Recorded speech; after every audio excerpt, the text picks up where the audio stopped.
তুমি জষ্টি মুকুল মিষ্টি বকুল বৃষ্টি ভেজা ফুল, তুমি আলোর মিনার নূর মদিনার জান্নাতি বুলবুল, তুমি রহমতের রাসূল, তুমি জান্নাত। অন্ধকার বিশাল ওয়াজ মাহফিলে উপস্থিত মুহতারাম সম্মানিত সভাপতি, প্রধান অতিথি, বিশেষ অতিথি, মুআজ্জাজ মুকাররম হযরত উলামায়ে কেরাম, দূর দূরান্ত থেকে আগত আল্লাহ পাকের আশিকিন, জাকিরিন, শাকিরিন, মুহিব্বিন, মুরব্বিয়ান আওয়াম, কলিজার টুকরা আমার সমবয়সী যুবক বন্ধুগণ, স্নেহের ছোট ভাই, পর্দার অন্তরালে অবস্থানরতা শ্রদ্ধা সম্মানিতা মা ও বোনেরা, মহান স্রষ্টা দয়াময় আল্লাহ সুবহানাহু ওয়া তাআলার দরবারে লাখো কোটি শুকর ও সুজুদ। যে মহান স্রষ্টা দয়াময় আল্লাহ রাব্বুল আলামিন অত্যন্ত দয়া ও মায়া করে ভালোবেসে মহাগ্রন্থ পবিত্র কুরআন হাকিম ও মহাবাণী পবিত্র হাদিস শরীফের আলোকে ইহকাল জীবনে শান্তি, পরকাল জীবনে মুক্তির সন্ধানে বেহেশতের বাগান, উলামায়ে কেরামদের মজলিস, আশিকিন জাকিরিনদের মজলিস তথা গুনাহ মাফের মজলিসে দুনিয়ার সমস্ত ঝামেলার থেকে হেফাজত করে 10 মায়ের 10 সন্তানকে আপন হয়ে একই জায়গায় জুড়ে মিলে বসার তৌফিক দান করেছেন।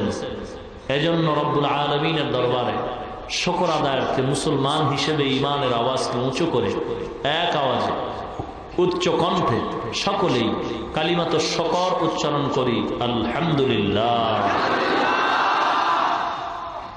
লক্ষ কোটি দরুদ ও সালাম বিশ্ব মানবতার কান্ডারি, বিশ্ব মানবতার মুক্তির দিশারি সাইয়্যিদুল মুরসালিন, রহমাতুল লিল আলামিন, শফিউল মুযনিবিন, খাতামুন নবিয়্যিন, সাইয়্যিদুস সাকালাইন, ইমামুল মুরসালিন, শফিয়ে আযম, রাসূলে আকরাম, রহমতে আলম, নবিয়ুল আরব ওয়াল আজম, হাবিবে কিবরিয়া, আশরাফুল আম্বিয়া, সৈয়দুল আম্বিয়া, শফিয়ে মাহশর, সাকিয়ে কৌসর, আকায়ে নামদার, মদীনাহ কা তাজদার, आफताब नबूवत, फ़ख्र मौजूदात, सय्यदुल मखलूक़ात, हज़रत मुहम्मदुर रसूलुल्लाह सल्लल्लाहु अलैहि वसल्लमेর উপর সর্বোপরি শুকর।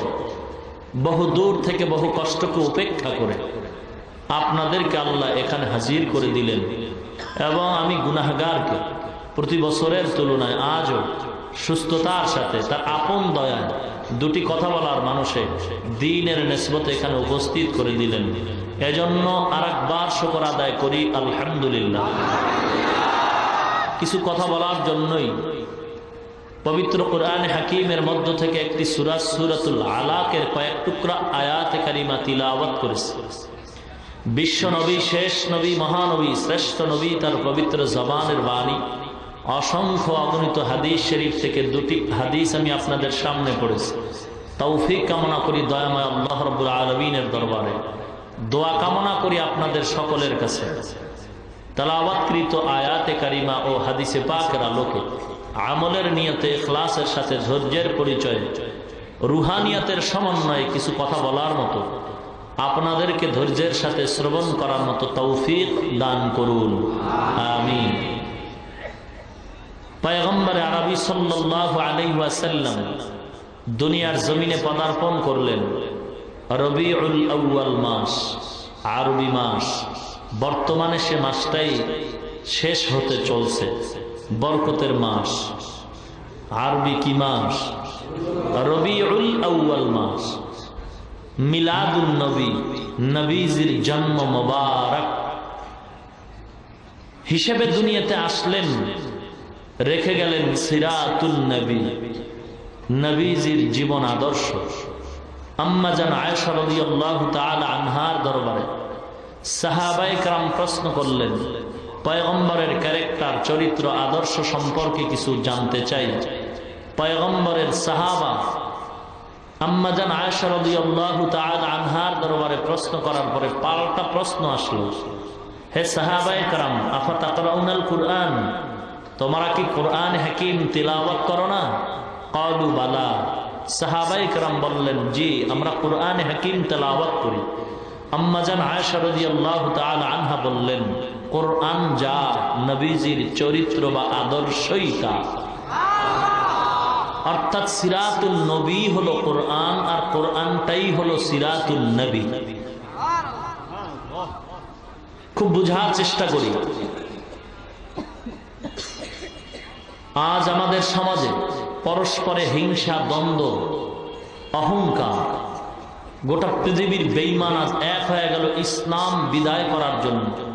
হিন্দু, বৌদ্ধ, ইহুদি, খ্রিস্টান, উপজাতি ভিন্ন ভিন্ন ধর্ম পালন করা সত্ত্বেও তারা আজ এক প্ল্যাটফর্মে কাজ করতেছে, ইসলাম কিভাবে বিদায় করা যায়। কিন্তু অতীব দুঃখের সাথে বলতে হয় যে এখানে আমরা যারা সমবেত হয়েছে বিশাল এই জনসমুদ্রে, জামালপুরের ঐতিহ্যবাহী সমাবেশে, আমরা সকলেই মুসলমান, একই ধর্মের মানুষ। আমরা কি ধর্ম আমাদের? কি নাম আমাদের ধর্মের? ইসলাম ধর্মের মানুষ। আমাদের আল্লাহ কতজন? আখিরি নবী কতজন? কোরআন কতটা? কাবা কতটা? একই কাবা, একই কোরআন, একই নবী, একই আল্লাহর গোলাম হয়েও একই ময়দানে আমরা ইসলামের খেদমতে, ইসলামের পতাকা উড্ডীন করার ক্ষেত্রে এক হতে পারি নাই। যদি পারতাম তাহলে এদেশ মুসলমানের দেশ, এটা আমাদের গৌরব, এটা আমাদের গর্ব। এত মাদ্রাসা, এত মসজিদ, এত আলেম, এত উলামা, এত পীর, এত মাশায়েখ, এত মুরিদ, এত তাবলীগ, কিন্তু এই সমাজের মুসলমানদের নাকের ডগায় পাও রেখে গুটি কয়েক নাস্তিক, বেঈমান, মুরতাদরা স্লোগান দিচ্ছে রহমাতুল্লিল আলামিনের দাড়ি মোবারক নাকি ছাগলের দাড়ির মতো ছিল। কিছু বেঈমান মুসলমানদের চোখে আঙ্গুল তুলে স্লোগান দিচ্ছে রহমাতুল্লিল আলামিন নাকি দুনিয়াতে সবচেয়ে বড় একজন স্বার্থান্বেষী লোভী ছিল। লোভের বশীভূত হয়ে নবী নাকি একাধিক বিবাহ করেছেন। নাউযুবিল্লাহি মিন যালিক। অথচ এর প্রতিবাদে কোনো মুসলমান পাওয়া যায় না। রবিউল আউয়াল পাইলে কিছু কিছু মুসলমান তারা নবীর ইশক আর প্রেমের স্লোগানে রাস্তায় নেমে যায়, লেডিস আর জন্ডিস -+ হয়ে যায়। না আছে তাদের মধ্যে নামাজ, না আছে দাড়ি, না আছে টুপি, না আছে পর্দা। বাকি আর 11 মাসে তাদেরকে তালাশ করে পাওয়া যায় না। রবিউল আউয়ালে তারা এতই যে আবেগ প্রবণ হয়ে স্লোগান দেয় আর বলে সকল ঈদের বড় ঈদ ঈদে মিলাদুন নবী। এই মিলাদুন নবী কায়েম করো, সিরাতুন নবী লাথি মারো। নাউযুবিল্লাহি মিন যালিক। ভালো করে স্মরণ রাখতে হবে, সিরাতুন নবী শব্দের অর্থ হলো আমাদের সুপরিচিত নবীজির জীবন আদর্শ, জীবন ইতিহাস। আর এতক্ষণ জানলাম জীবন আদর্শই হলো কোরআন। নবীজির জীবন আদর্শ কোরআন। মিলাদুন নবী শব্দের অর্থ নবীজির জন্ম মোবারক। দোনোটা শব্দই নবীজির শানের শব্দ। ভিন্ন চোখে যারা দেখবে তাদের চোখ বাঁকা হয়ে যাবে। দোনোটা শব্দই নবীজির শানের শব্দ, কারো ব্যক্তির স্বার্থের শব্দ না। সিরাতুন নবী শব্দটাও নবীজির শানের শব্দ, মিলাদুন নবী শব্দটাও নবীজির শানের শব্দ। দোনোটা শব্দকেই ঈমানের আলোকে মানতে হবে, বুঝতে হবে, জানতে হবে, বাস্তবায়ন করতে হবে। ভিন্ন চোখে দেখার কোনো সুযোগ নেই। মিলাদুন নবী সম্পর্কে নবী কি আমল করেছেন আমরা আরেকটু গভীরে যদি তালাশ করি, পয়গম্বরের বাণী, প্রসিদ্ধ হাদিসের কিতাব মুসলিম শরীফের মধ্যে উল্লেখ করা হয় পয়গম্বর আরবি সাল্লাল্লাহু আলাইহি ওয়াসাল্লাম প্রতি সপ্তাহের সোমবার দিন রোজা রাখতেন। সাহাবায়ে কেরাম প্রশ্ন করলেন, ইয়া রাসূলুল্লাহ, ইয়া হাবিবাল্লাহ, আপনি সপ্তাহের সোমবার দিন রোজা রাখেন কেন?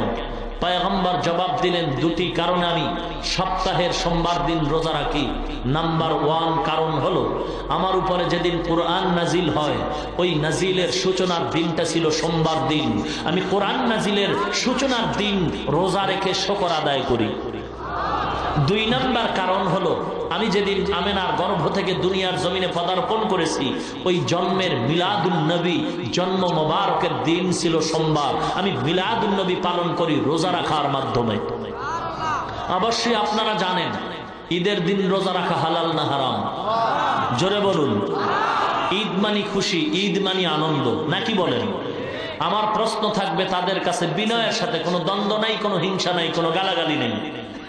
প্রশ্ন থাকবে যারা বলেন সকল ঈদের বড় ঈদ ঈদে মিলাদুন নবী, ঈদ মানে আনন্দ, নবীজির জন্মের আনন্দ করছেন, নবী মিলাদুন নবী সম্পর্কে বলেন আমি রোজা রাখতাম আমার মিলাদুন নবীর শুকর আদায়ার্থে, জন্ম মোবারকের শুকর আদায়ার্থে। ঈদের দিন রোজা রাখা হারাম। বলুন আপনারা যদি ঈদ করে আনন্দ করে সঠিক রাস্তায় থাকেন তাহলে জবাব দিতে হবে নবী মিলাদুন নবী উপলক্ষে যে রোজা রেখেছেন তা কি ব্যাঠিক করেছেন নাকি? যদি বলেন না ব্যাঠিক করেন নাই, তাহলে দুই কথার এক কথা মানতেই হবে। তাহলে আপনাদের ঈদ করাটা ব্যাঠিক হয়ে যাবে, হয়তো রোজা রাখতে হবে, না হয় ঈদ করতে হবে। যদি বলেন নবীর ঈদ মিলাদুন নবী উপলক্ষে নবীজির রোজা রাখা ঠিক, তাহলে ঈদ করা ব্যাঠিক। আর যদি বলেন আপনাদের ঈদ করা ঠিক, তো নবীজির রোজা রাখা ব্যাঠিক, নাকি বলেন? আসলে কি আজীব কথা। সিরাতুন নবী লাথি মারো কথাটা বললে কোথায় যায় একটু চিন্তা করা দরকার। এ সমস্ত সমস্যাগুলি আমাদের পরস্পরে হচ্ছে কেন? দুইটা জিনিসের অভাব। কয় জিনিসের অভাব? নাম্বার 1 অভাব হলো ধর্মীয় শিক্ষার অভাব, ঠিক কিনা বলুন? 2 নাম্বার অভাব হলো চিরসত্য কথা, অপ্রিয় সত্য কথা, খাঁটি আমলওয়ালা আল্লাহ ওয়ালাদের সোহবতের অভাব।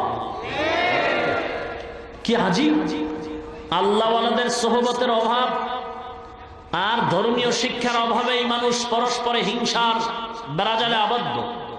অথচ এহেন এই ভেতরের সমস্যার মাঝে মাঝে কিছু টুপিওয়ালারা মাইক দখল করে মিডিয়ার সামনে বয়ান করে আর ফতুয়া দিচ্ছে পীর মুরিদি হিন্দুদের পূজার মতো এটা শিরিক। শুধু এতটুকুই নয়, তারা বলেন মাযহাব বলতে কিচ্ছু নাই, কোনো ইমাম মানার দরকার নাই, ইমামে আজম আবু হানিফা নাকি একজন মুনাফিক। আমি বলবো তারাই মনে হয় হতে পারে মুনাফিক। আর পীর মুরিদি শিরিক বলে, তাও সাধারণ মানুষের সামনে। আমি নিরপেক্ষভাবে সাধারণ মানুষের কাছে আমি বিচার দিতে চাই। পীর মুরিদি যারা করেন পাক ভারত উপমহাদেশের জমিনে হাদিসের ক্লাসের উদ্বোধন যিনি করেছেন শাহ ওয়ালিউল্লাহ মুহাদ্দিসে দেহলভী রহমাতুল্লাহ আলাইহি, শাহ আব্দুল আজিজ মুহাদ্দিসে দেহলভী রহমাতুল্লাহ আলাইহি, এরা সকলেই ছিলেন একজন হক্কানি আধ্যাত্মিক জগতের পীর। তারা কি শিরিক করেছেন? অথচ তুমি যেই মৌলবী মিডিয়াতে স্লোগান দাও, ফতুয়া দাও, তুমিও তো তাদের থেকে হাদিস পাইছো। আসলে এগুলি সব হিংসার জবাব। দ্বিতীয় কথা হলো নিরপেক্ষ কথা, যদি জায়েজ নাই হয়, যারা করে তাদের পক্ষে দলিল আছে না নাই? যারা পীর মুরিদির বিরুদ্ধে কথা বলে তারাও দলিল পেশ করতে চায়, নাকি বলে? আমার টোটাল নিরপেক্ষ কথা হলো সাধারণ মানুষের সামনে তুমি মাইকে ফতুয়া দিলা, কি লাভ হবে? কোরআন হাদিস অনুযায়ী যদি হারাম হয় আর যদি হালাল হয়, এগুলি বুঝবে ওলামায়ে কেরাম, নাকি বলেন? তাহলে আপোষে মিষ্টির দাওয়াত দিয়ে হাসি মুখে এই জায়েজ না জায়েজের মাসআলাগুলি সমাধান হবে গোপন বৈঠকে। সাধারণ মানুষের সামনে এমন কোন কথা আলেম হিসেবে বলা যাবে না যে কথার পেছে পড়ে সাধারণ মানুষ আলেমদের প্রতি খারাপ ধারণা করে, আলেম থেকে দূরে সরে যায়, আলেম মানুষগুলি ডিভাইড হয়ে যায়। সাধারণ মানুষের সামনে কথা বলতে হবে বিতর্ক মুক্ত কথা, মানুষগুলি যেন আলেমদের প্রতি আকৃষ্ট হয়, আমলের প্রতি আগ্রহ হয়, এমন কথা বলতে হবে। আর বিতর্কিত কথাগুলো কোরআন হাদিসের কষ্টি পাথরে আলেমদের মজলিসে গোপনে সমাধান করতে হবে। কিন্তু যারা এই পদ্ধতি অবলম্বন না করে সাধারণ মানুষের সামনে বিতর্কিত কথা বলে মানুষগুলিকে ডিভাইড করতেছে, আমার মনে হয় হয়তো তারা মূর্খ, না হয় তারা ইহুদির দালাল।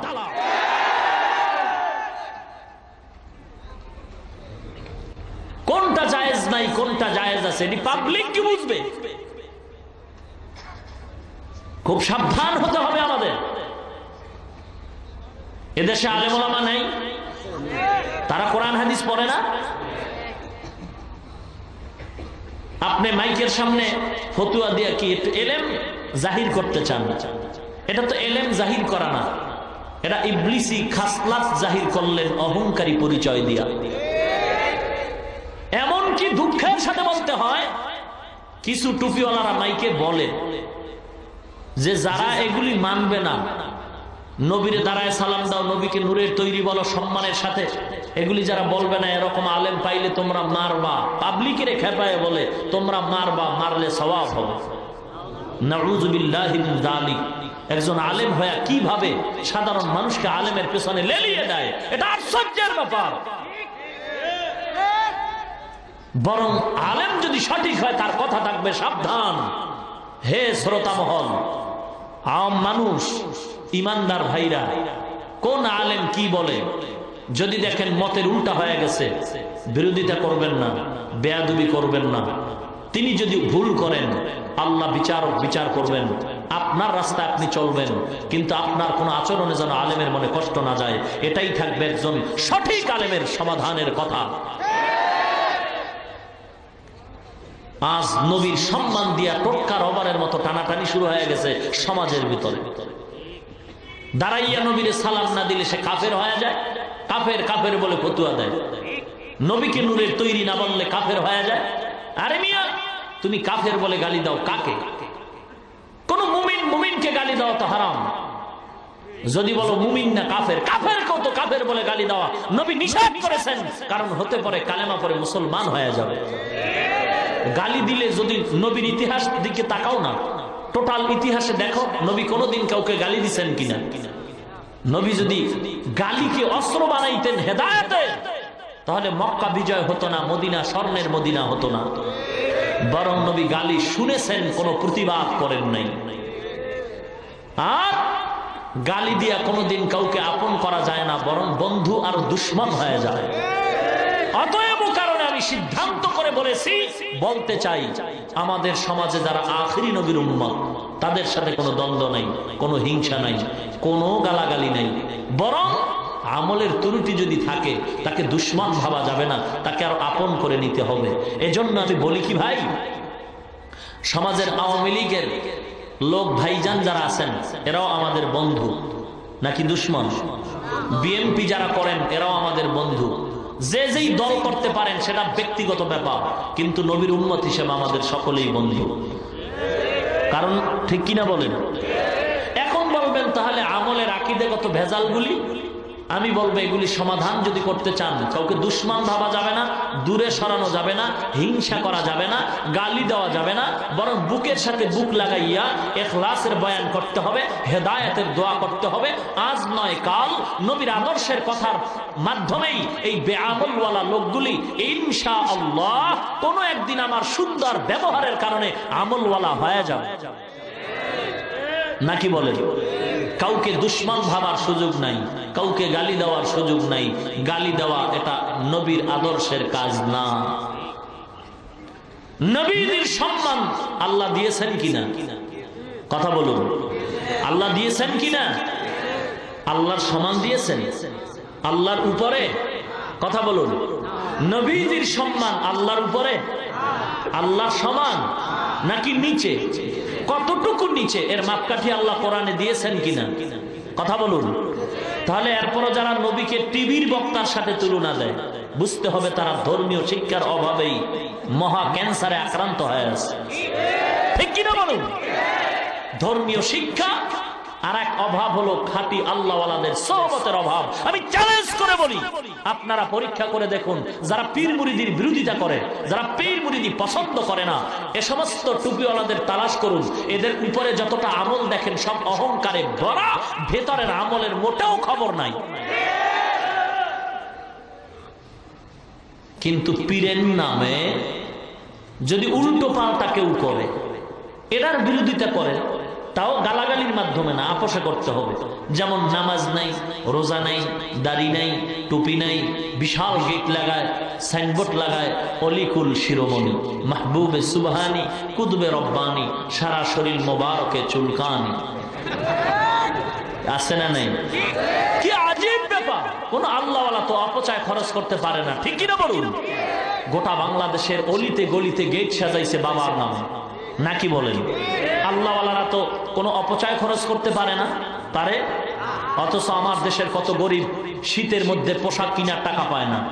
কত রোগী হসপিটালে ঔষধ কেনার টাকা পায় না, অথচ রাস্তায় গেট সেজায়া বেহুদা টাকা খরচ করে অনর্থক অপচয় করে টাকাগুলি আটকায় রাখছে, নাকি বলেন? এরপর দলে লোক নাই, দরবার খালি, নাকি বলেন?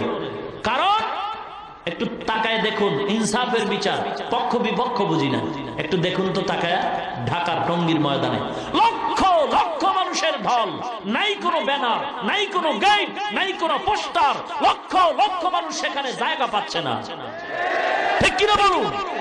শুধু তাই নয়, চরমোনাইয়ের ময়দানের ভিতরে লক্ষ লক্ষ লক্ষ লক্ষ মুসলমান আল্লাহর জিকিরের ধ্বনিতে প্রকম্পিত করে তুলছে আকাশ আর জমিন। একটা ব্যানার নাই, গেট নাই, পোস্টার নাই। এত লোক কেমনে হয়? খানার লোভে যায় না, টাকার লোভে যায় না, আল্লাহ পাওয়ার জন্য যায়। কেন? কোন ব্যানার লাগে না, পোস্টার লাগে না। বিনা পোস্টারে, বিনা ব্যানারে, বিনা গেটে, বিনা দাওয়াতে এত লোক আসলো কোথার থেকে? আল্লাহ যদি কবুল করে কোনো ব্যানার দরকার হয় না।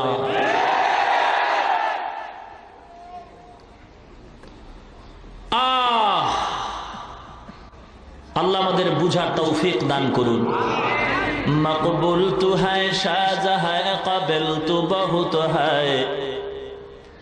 মকবুল তু হ্যায় শাহজাহাঁ, কাবিল তু বহুত হ্যায়।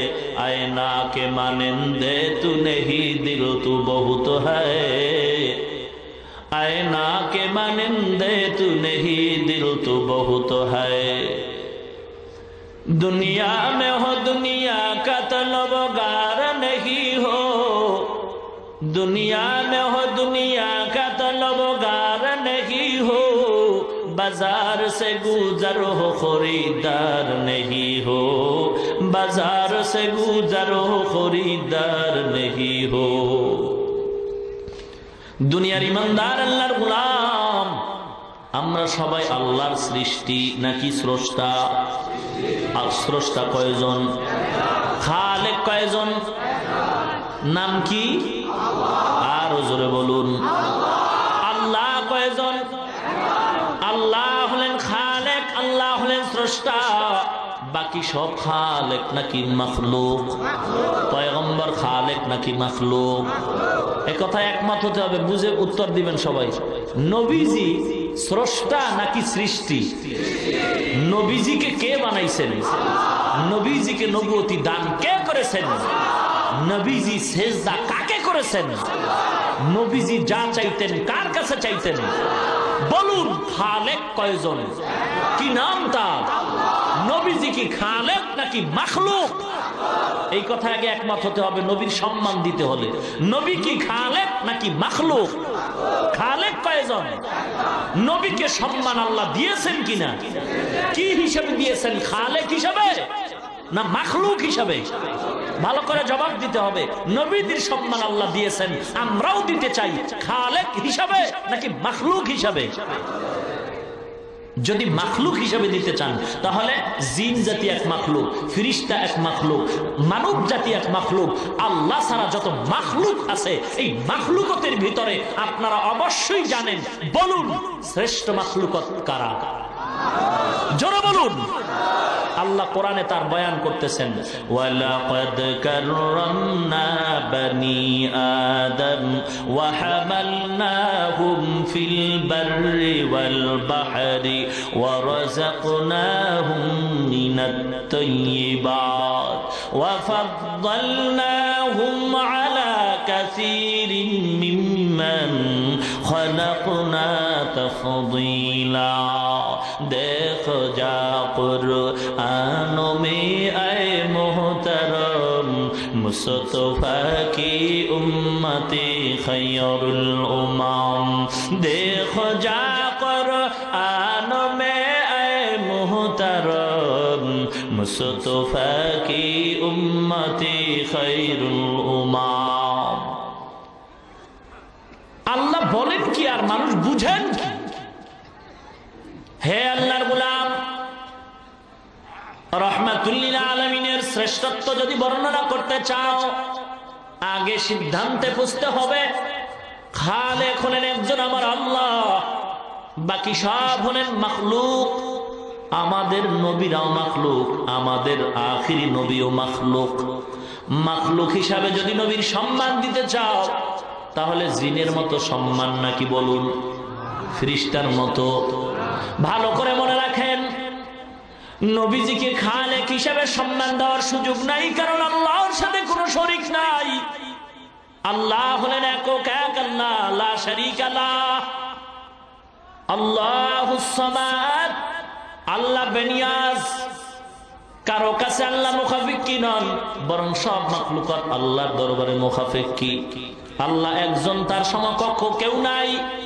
নবীকে যদি সম্মান দিতে চাও, আল্লাহর উপরে উঠানো যাবে না, শিরিক হয়ে যাবে।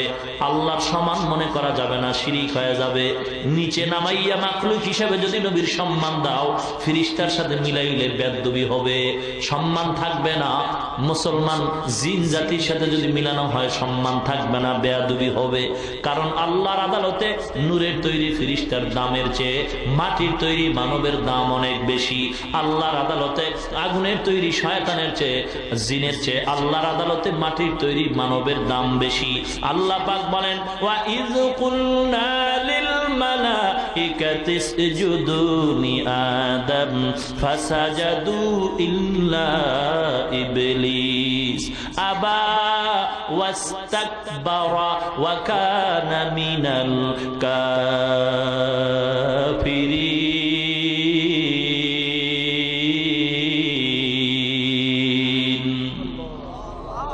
হে দুনিয়ার মানুষ, আল্লাহ আদমকে বানাবার পরে বললেন, হে ফেরেশতারা আদমের সিজদা কর।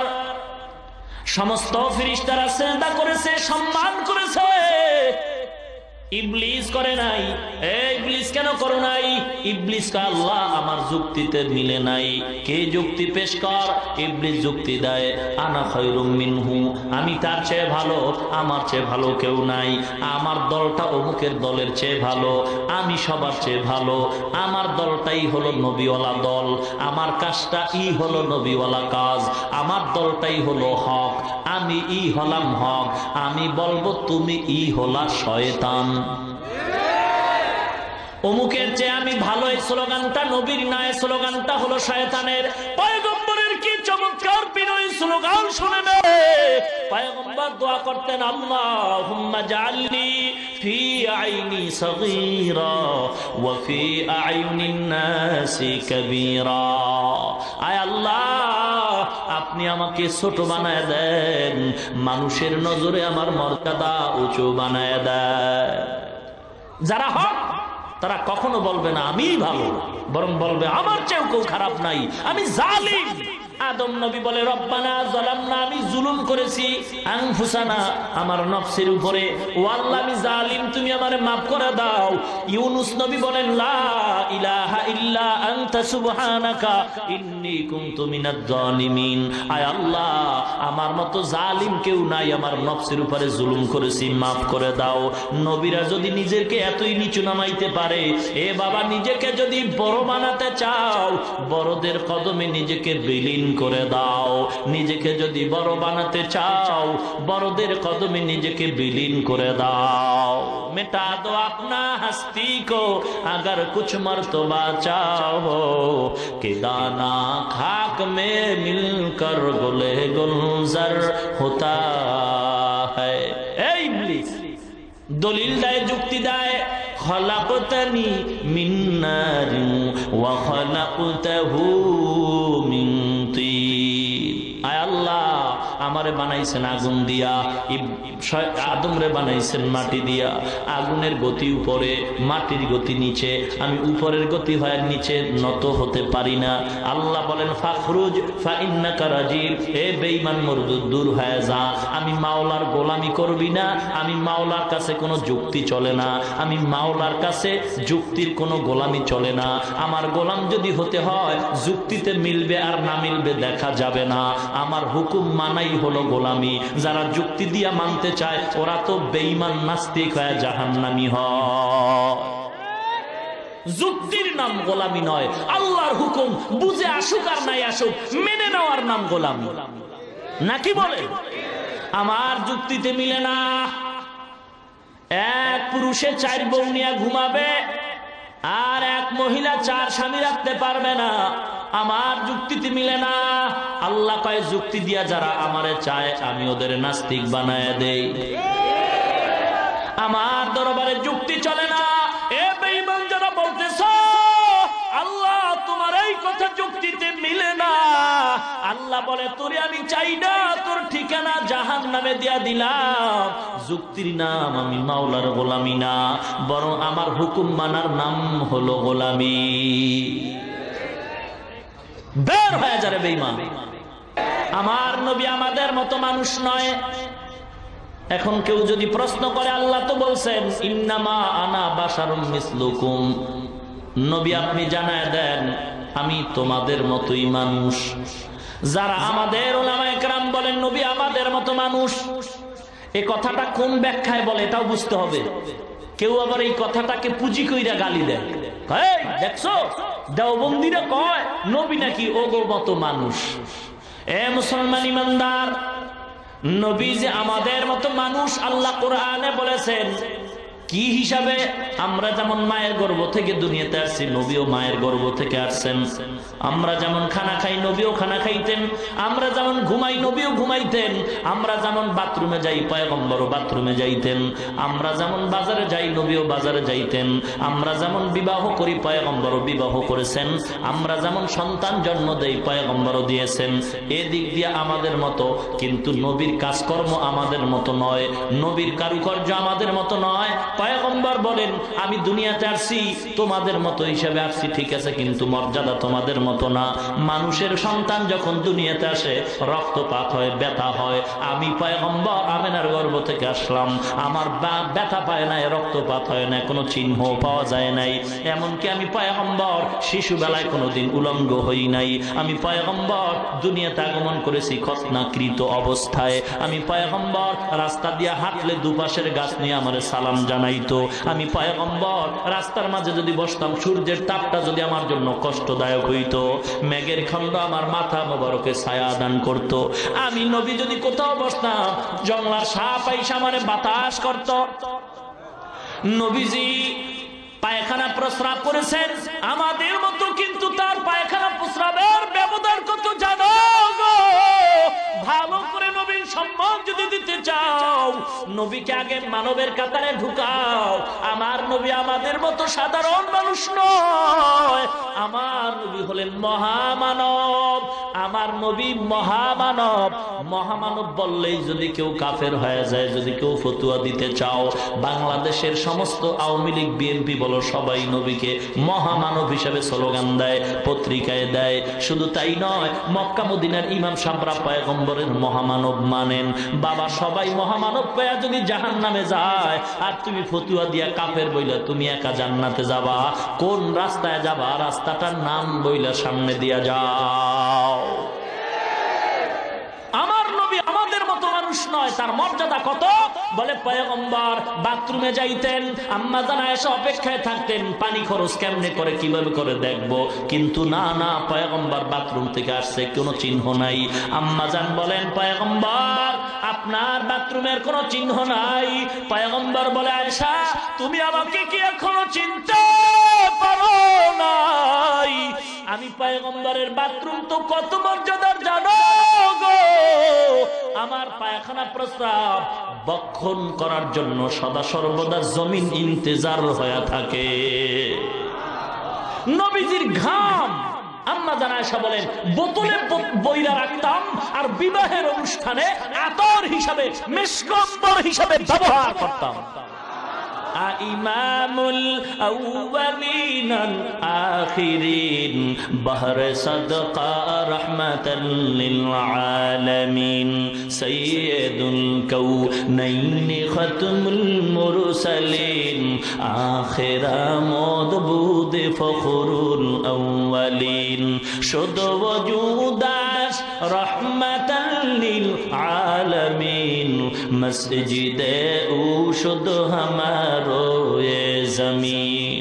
এ দুনিয়ার ইমানদার আল্লাহর গোলাম, ভালো করে শুনে নাও পর্দার অন্তরালের মা বোনেরা, এ যুবক ভাই, বৃদ্ধ বাবাজিরা ভালো করে শুনে নাও। পয়গম্বরের খালেক হিসেবে সম্মান দেওয়া যাবে না, মাখলুক হিসেবে দিব। ফিরিস্তার মতো দিলে বেয়াদবি হয়, জিনের সাথে মিলাইলে বেয়াদবি হয়। তো মানবের কাতারে ঢুকাও, কারণ মাখলুকতের ভিতরে শ্রেষ্ঠ মর্যাদা আছে মানুষের। এই মানবের কাতারে ঢুকাইয়া আমার নবীর স্পেশাল পাওয়ার দাও। আমার নবীর স্পেশাল পাওয়ার রহমাতুল লিল আলামিন। কোন নবী রহমাতুল লিল আলামিন না, একমাত্র আমাদের নবী রহমাতুল লিল আলামিন। কোন নবী শাফিউল মুজনিবিন না, আমার নবী শাফিউল মুজনিবিন। কোন নবী সাইয়্যিদুল মুরসালিন না, আমার নবী সাইয়্যিদুল মুরসালিন। কোন নবী খাতামুন নবিয়্যিন না, আমার নবী খাতামুন নবিয়্যিন। এটা নবীর স্পেশাল পাওয়ার। এক কথায় আমার নবীর তুলনা কারো সাথে চলবে না। ঠিক কি না বলেন?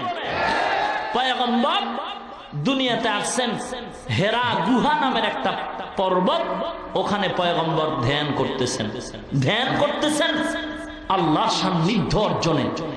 হঠাৎ করে কোরআন নাজিলের সূচনা শুরু হবে। 40 বছর পেরিয়ে যাচ্ছে, জিব্রাইল আমিনের আগমন হলো।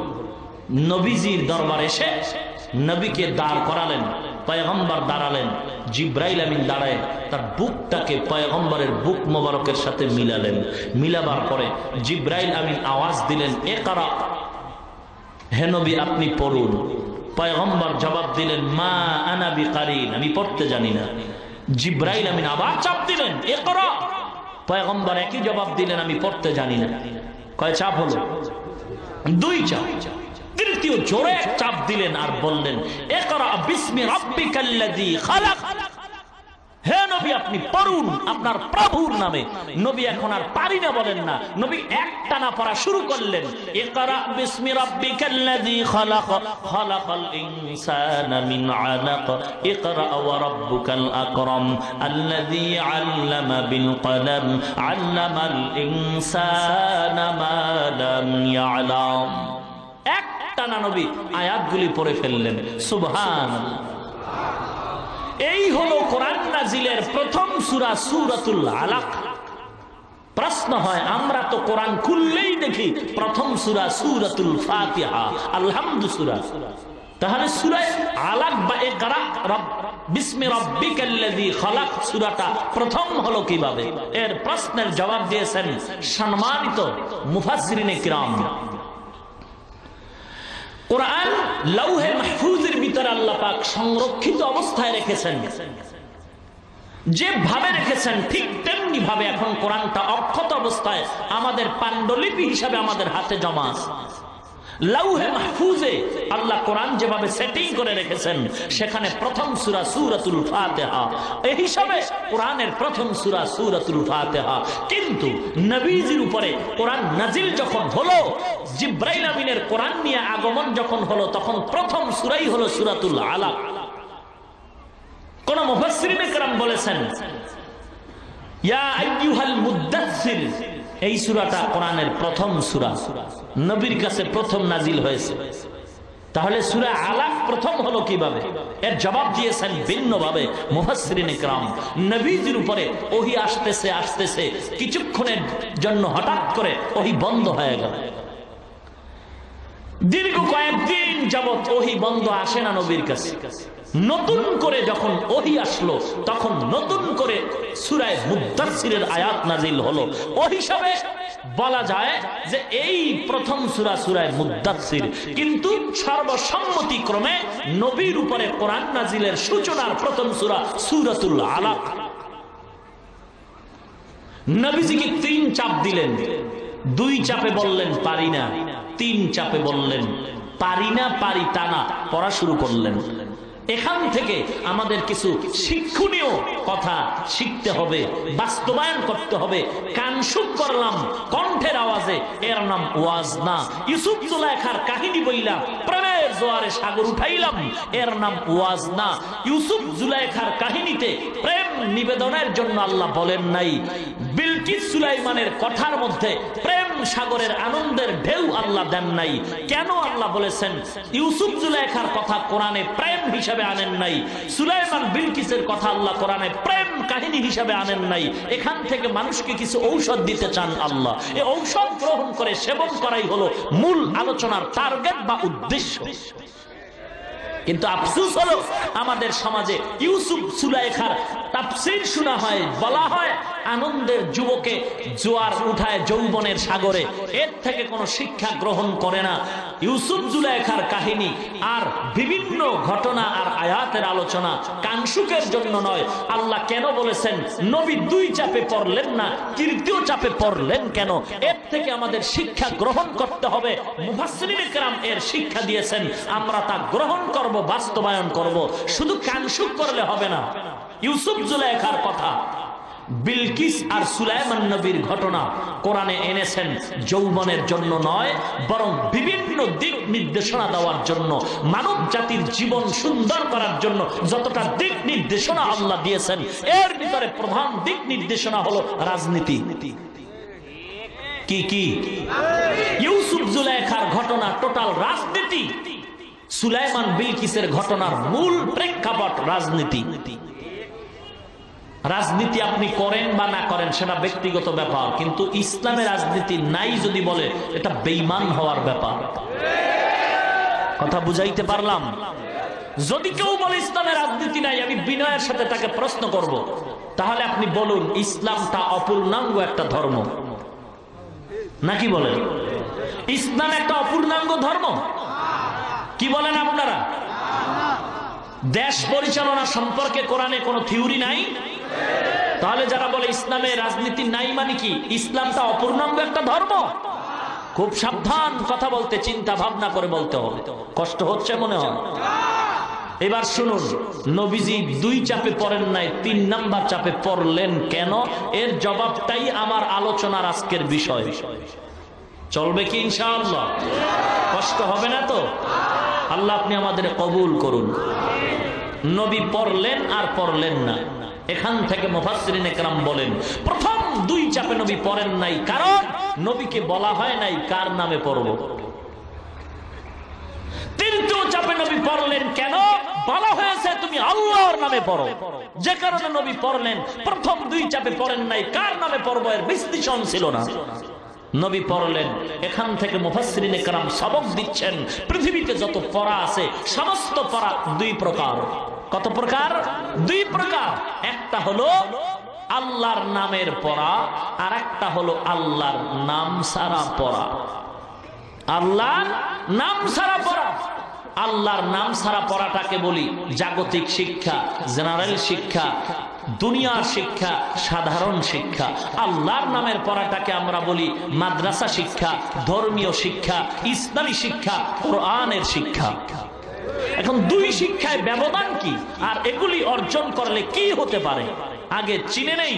আল্লাহর নাম ছাড়া যত পড়া আছে, এই পড়াগুলি পড়লে মানুষের সন্তান কি হতে পারে? মুফাসসিরিনে কেরাম বলেন মানুষের সন্তান ধর্মীয় শিক্ষা বাদ দিয়া শুধু জাগতিক শিক্ষা যদি অর্জন করে, এর দ্বারা মানুষ ডাক্তার হতে পারে, ডক্টর হতে পারে, ইঞ্জিনিয়ার হতে পারে, বৈজ্ঞানিক হতে পারে, দার্শনিক হতে পারে, সাহিত্যিক হতে পারে, কবি হতে পারে, মানুষ হতে পারে না। কি হতে পারে না? মানুষ হতে পারে না। তাহলে এখন প্রশ্ন থেকেই যায়, যারা জাগতিক শিক্ষায় শিক্ষিত তারা কি অমানুষ? কথাটা জবাব অবশ্যই দেওয়া হবে, তারা অমানুষ নয়। কিভাবে মানুষ? একটু সময় না দিলে আমি বুঝাইতে পারবো না। থাকবেন ইনশাআল্লাহ? আল্লাহ কবুল করুন। উল্টা বুঝবেন না। আর এখন তো সব উল্টার দিকে চলছে নাকি বলে? মাদ্রাসায় ঢুকে এক ভদ্রলোক হুজুরকে সালাম দিচ্ছেন, আসসালাম আলাইকুম, হুজুর কেমন আছেন? হুজুর বললেন শুকুর, আলহামদুলিল্লাহ। ভদ্রলোক বলে হুজুর শুকুর বললেন কেন? কয় ভাই আমার সিনের নখটা তো তুমি সালামে নিয়ে গেছো, যে কারণে আমার নখটা নাই, আমি পাইছি সিন, যে কারণে বললাম শুকুর। এ নারী, তোমার মাথার চুলগুলি এত খাটো কেন? মাথায় ক্যাপ কেন? পায়জামার গোড়া কাটা কেন? বলে আমাদের মাথার চুল কেটে মারেফতের সম্রাট ওয়ালারা মাথার পেছনে খোপা বাঁধছে। আছে না নাই? এরা নাকি মারেফতের সম্রাট। চুলগুলি ভাল্লুকের মতো, চেহারাটা উল্লুকের মতো। নামাজ নাই, রোজা নাই, পর্দার খবর নাই, মুরিদের বউলায়া দৌড়ায় নাকি বলে? এই বেটা, মহিলার চুল রাখার মধ্যে নবীর আদর্শ আছে না নাই? চুল কিভাবে কাটতে হবে, কিভাবে রাখতে হবে, সেখানেও নবীর আদর্শ আছে না নাই? আজকে মহিলার চেয়েও পুরুষের চুল লম্বা, সব উল্টা দিকে চলছে নাকি বলেন? যে শার্ট প্যান্ট পরবে পুরুষ, এগুলি এখন অধিকাংশ মেয়েরাও নাকি পরে, নাকি বলেন? এরকম চুল লম্বা করে জামালপুর থেকে বাবার দরবারে রওনা হইছে এক মারেফতের সম্রাট, লম্বা চুলওয়ালা। বাসে উঠছে, অন্ধ ভিক্ষুক হালাঠি দিয়া টোকায় বাসে ঢুকলো।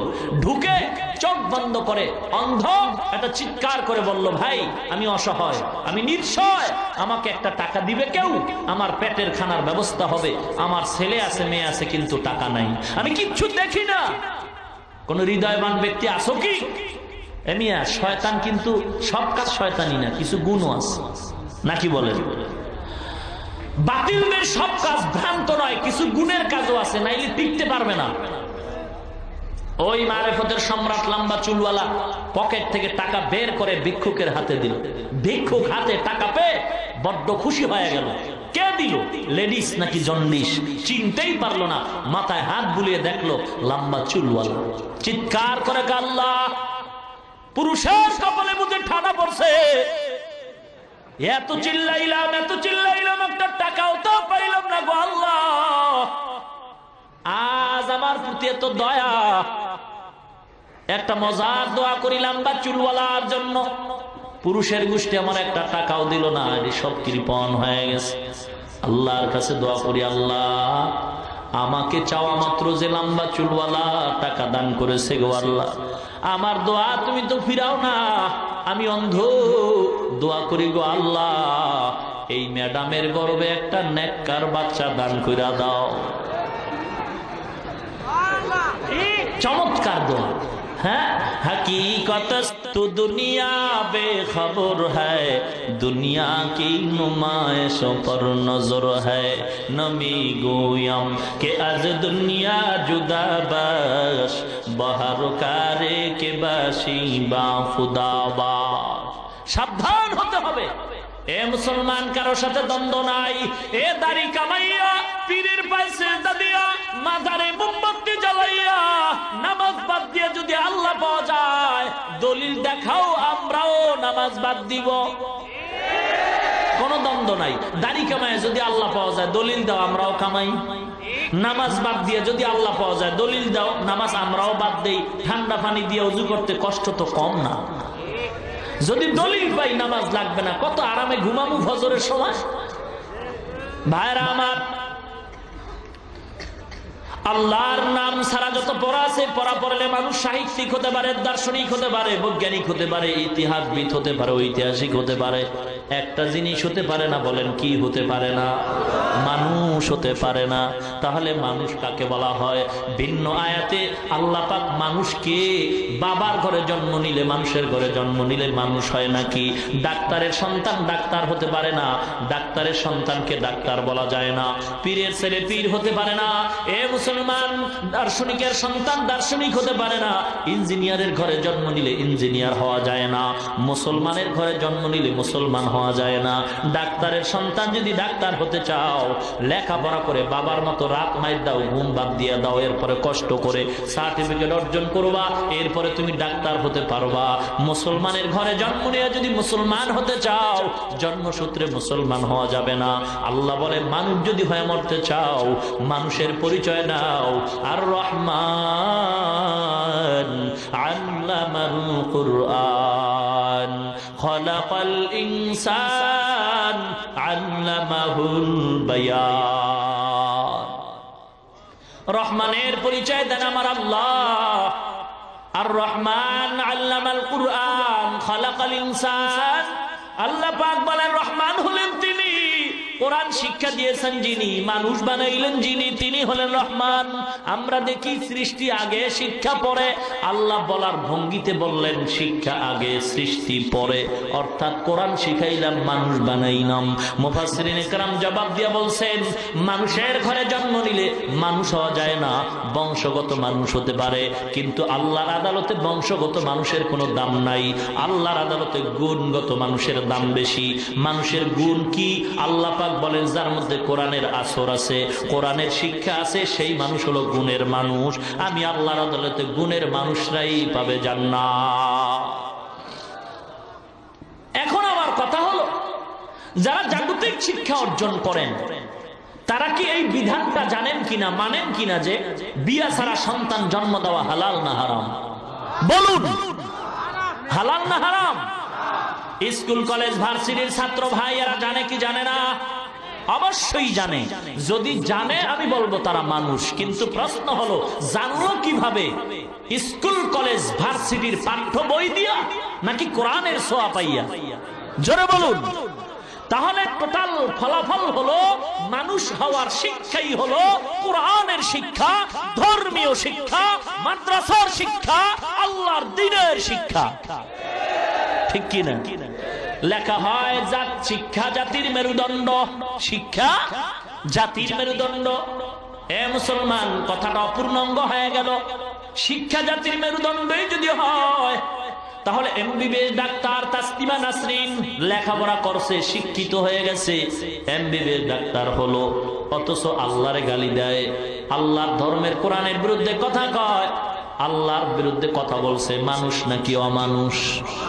একটা শিক্ষিত এমবিবিএস ডাক্তার সে কিভাবে বিবেকহীন কথা বলে? বুঝার ব্যাপার হলো সব শিক্ষা জাতির মেরুদণ্ড নয়, একমাত্র কোরআনের ছোঁয়া পাওয়া শিক্ষা, ধর্মীয় শিক্ষা, আল্লাহর নামের শিক্ষাই হলো জাতির মেরুদণ্ড। ঠিক কিনা বলেন? কিন্তু এ কথা বলা যাবে না স্কুল কলেজ ভার্সিটিতে পড়ে কোনো লাভ নাই, আলিয়ায় পড়নেওয়ালা বলতে পারবে না, কওমিয়ায় পড়ে লাভ নাই, কওমিয়ায় পড়নেওয়ালা বলতে পারবে না, আলিয়ায় পড়ে লাভ নাই, স্কুল কলেজ ভার্সিটিতে পড়নেওয়ালা বলতে পারবে না, মাদ্রাসায় পড়ে লাভ নাই। তাহলে তুমি যদি বলো আমিও বলতে পারি, যারা বলবেন মাদ্রাসায় পড়ে লাভ নাই কেন? ডাক্তার হওয়া যায় না, ডক্টর হওয়া যায় না, ইঞ্জিনিয়ার হওয়া যায় না, বৈজ্ঞানিক হওয়া যায় না, কবি হওয়া যায় না, সাহিত্যিক হওয়া যায় না। আমি যদি বলি বাবা রাগ করবেন না, বুঝাবার জন্য বলি, স্কুল কলেজ ভার্সিটিতে পড়েও তো কোনো লাভ নাই। কেন? বাবা ওখানে পড়লে তো আলেম হওয়া যায় না, পীর হওয়া যায় না, মুয়াজ্জিন হওয়া যায় না, মুফতি হওয়া যায় না, মুহাদ্দিস হওয়া যায় না, ইমাম হওয়া যায় না। আমার কি জবাব দিবেন? অতএব কারণে টোটাল ফলাফল হলো মুমিনের জবান থেকে হিংসার গন্ধ আসে এমন কোন কথা বলা যাবেই না। জাগতিক শিক্ষাও দরকার, দরকার না? কথা বলুন। অবশ্যই দরকার, কারণ মুসলমানের সন্তান ডাক্তার হবে, মুসলমানের জন্য গৌরব। মুসলমানের সন্তান ইঞ্জিনিয়ার হবে, মুসলমানের জন্য গৌরব। মুসলমানের সন্তান ডাক্তার হবে, ডক্টর হবে, মুসলমানের জন্য গৌরব। মুসলমানের সন্তান বৈজ্ঞানিক হবে, মুসলমানের জন্য গৌরব। কারণ বেঈমানরা যদি একবার স্লোগান দিয়ে কয় মুসলমানের কোনো ঔষধ দেওয়া হবে না, মুসলমান ডাক্তারেরা চ্যালেঞ্জ দিয়ে বলবে সত্যদের লাগবে না, আমরা মুসলমান ডাক্তার রেডি হয়ে আছি, আল্লাহর রহমতে আমরা নিজেরাই ঔষধ তৈরি করতে পারি। ঠিক কিনা বলে? অতএব কারণে সকল শিক্ষাই দরকার, তবে মুসলমানিত্ব ঠিক রেখেই করতে হবে। মুসলমান আল্লাহর গোলাম, ধর্মীয় শিক্ষাটা বেশি দরকার। স্কুলে পড়ো, কলেজে পড়ো, ভার্সিটিতে পড়ো, ভাই কোরআনের শিক্ষার বিকল্প নাই। কিন্তু কোরআনের শিক্ষা করে আজ পর্যন্ত তো কেউ বেকার নাই। অথচ ডিগ্রি পাশ কইরা কত যুবক ভাই রাস্তায় রাস্তায় হাঁটে আর কান্দে, সার্টিফিকেটটা লয়া লয়া কান্দে আর কয় কি করলাম, কত রাত ঘুমাই নাই, কত দিন ঘুমাই নাই, বাবাও ঘুমায় নাই, মা ঘুমায় নাই, হোটেল ভাড়া কইরা কইরা মা আমারে পাক কইরা খাওয়াইছে পরীক্ষার হলে পরীক্ষা দেওয়ার জন্য, মা ঘুমায় নাই, কত দোয়া করছে, আমার বাবার টাকা নাই, রিক্সা চালায় ধার কইরা আমার লেখাপড়ার টাকা দিছে ডিগ্রি পাশের জন্য। কিন্তু কপালটা কি এত মন্দই হয়ে গেছে, ডিগ্রি ঘরে ঘুমায় আর আমার চাকরির খবর নেই। এ যুবক মনেরে বুঝাও, একই ক্লাসে বিএ পাস করলা, আইএ পাস করলা, মেট্রিক পাস করলা, তুমিও পড়ছো, তোমার ডানে বামে কয়েকটা মেয়েরাও ক্লাস করছে। আজকে মেয়েরা নাম্বার কম পাইয়া ঘুষের টাকা ছাড়া চাকরি পায়, আর তুমি নাম্বার ভালো পাইয়া ঘুষের টাকা দিয়েও চাকরি পাও না। এ যুবক, তোমার তো কচু গাছের সাথে গলায় দড়ি দেওয়া দরকার। ঠিক কিনা বলো? অথচ সারা দুনিয়া ঘুরে দেখো, এ টুপি মাথায় দিয়ে তো কেউ বেকার ঘুরে না। মাদ্রাসায় পড়ে যদিও বেতন কম, মসজিদে ইমামতি করে যদিও বেতন কম, মসজিদে মুয়াজ্জিনি করে যদিও বেতন কম, কিন্তু না খাইয়া কোনোদিন কান্দে না। অল্প টাকাও যদি পায়, টাকার মধ্যে মাওলায় বরকত অনেক বাড়ায় দেয়। ঠিক কিনা বলো? গরুতে বাচ্চা দেয় একটা, কুত্তায় দেয় 5টা। কোন ভদ্রলোক কি কুত্তা জবাই করে খাইছে? কথা কন না কেন? খাইবে তো দূরের কথা, কত মানুষ আছে কুত্তা কোলে লয়ে ঘুমায়। কুত্তার আরবি হলো কালবুন, কালবুনের জমা হলো কিলাব। কেলাব মানে বহু কুত্তা, কেলাব মানে কি? বহু কুত্তা, কুত্তা সমূহ। একাধিক কুত্তা আরবিতে কয় কেলাব, এক কুত্তারে কয় কালবুন। আমেরিকার খবর জানেন না? 2 বাচ্চা নিয়ে মহিলা উঠছে বাসে, বাস ফুল জাম, বসার সিট নেই, কুত্তা একটা আছে কোলে। বাচ্চা 2টা উঠলো, পেছনে পেছনে কুত্তাটা আছে কোলে, সিট নাই। হঠাৎ একজন পথে নেমে গেল, একজন তাবলিগওয়ালা ভাইজানের খবর, তাজা খবর, মিথ্যা নয়। বলে দেখলাম একজন নেমে গেল, মহিলা ওই সিটের মধ্যে বৈশাখ কুত্তাটারে লয়ে বসছে, বাচ্চা 2টা দাঁড়ায় রয়েছে। কিছুক্ষণ পর পেছনে আর এক সিট খালি হয়েছে, বাচ্চা 2টার ওই সিটে বসায় দিছে, কিন্তু কুত্তাটারে কোলে রাখছে, বাচ্চা 2টারে কোলে রাখে নাই। মুসলমান আল্লাহর গোলাম, আর সমাজের অবস্থা বড় করুন। কুত্তা কেউ জবাই দিয়া খায় নাকি? বাচ্চা দেয় কয়টা? নিম্নে 5টা। গরুতে দেয় কয়টা? জবাই গরু করে কিনা? কথা বল। আরে লক্ষ কোটি কোটি কোটি কোটি গরু জবাই হয়। যে মহা পবিত্র আজিমুস শান ওরস মোবারক, ওখানেই তো গরু জিন্দা জানাজা পড়াইয়া খায় তবারক, খাইলেই নাকি হয়ে যায় মোবারক। হ্যাঁ, কি দুঃখ, কি দুঃখ গো। আপন মা বাবায় বছরে সন্তানের থেকে 5 কেজি গোশত পায় না রে বাবা, অথচ লক্ষ টাকা ব্যয় করিয়া বাবার দরবারে গরু নিয়ে যায়। ঠিক কিনা বলো? আর কি অহংকার! কয় এই গত বছরও নাকি বাবার দরবারে 63,000 গরু হয়েছে। হ্যাঁ, কি চমৎকার বয়ান রে ভাইরা আমার। গরু লক্ষ কোটি কোটি গরু জবাই হয়, বাচ্চা দেয় একটা, কুত্তায় দেয় 5টা, কেউ জবাই করে না। বিচক্ষণ ব্রেন দিয়া বলেন, বাংলাদেশে কুত্তা বেশি না গরু বেশি? কি ব্যাপার, কি ব্যাপার, কি ব্যাপার? জবাব হলো হালালের মধ্যে বরকত, হারামে মোটেও বরকত নাই। 20,000 টাকা বেতন পায়, 40,000 টাকা দান মানে ঘুষ খায়। ইমাম সাহেব 3,000 টাকা বেতন পায়, 6 মাস বাকি। সালাম দিয়া জিজ্ঞাসা করেন কেমন আছেন, ইমাম বলে আলহামদুলিল্লাহ। ঘুষখোরের জিজ্ঞাসা করো ভাই কেমন আছো, মাথাটা বের করে কয় দেখ মাথার মধ্যে একটা চুলও নাই। কি ব্যাপার? পুরা মাথা এখন স্টেডিয়াম হয়ে গেছে। আউটার স্টেডিয়ামে কিছু জনগণ বয়া রয়েছে। কি হয়েছে, কি হয়েছে? এত টাকা, এত বিল্ডিং, এর পুরো টেনশন। কিসের টেনশন? সন্তান কথা মানে না, একটার পর একটা টাকার গরমে মামলা আর হামলা। ঘরে গিয়েও শান্তি নাই, ম্যাডাম রে তো পাই না, মাঝে মাঝে মোবাইলও পাইলে কাইটে দেয়। আর কার সাবধান, ও স্বামী গো ইজি কামে বিজি আছি, পরে কথা কও। শান্তি নাই, শান্তি নাই। কত টাকাই না কামাই করলাম, খাইতে গেল বিপদ। ডাক্তার কয়ে বড় লোক, গোশত খাবি না, কোরমা পোলাও খাবি না, 3 দিন পরে মরবি। শান্তি নাই, ঘুমাইতেও বিপদ, ভয় লাগে কখন জানি ডাকাতের হামলা হয় আর মামলা হয়। ট্যাবলেট খায় ঘুমাইলাম, হঠাৎ করে টেলিফোন এসে গেছে, ডাক্তার কয় মরণের ঘুম ঘুমাইস না, ফজরের আগে রাস্তায় হাঁটতে হবে, নাইলে ডায়াবেটিসে 3 দিন পরে কবরে যাবি। কিছু কপাল পরা দেখা যায়, রোগের জন্য ডাক্তারের আদেশ পালনে রাস্তায় ফজরের আগে দৌড়ায়। কিন্তু কত বড় বেহায়া, কত বড় ইতর, কত বড় বেয়াদব, কত বড় নির্লজ্জ।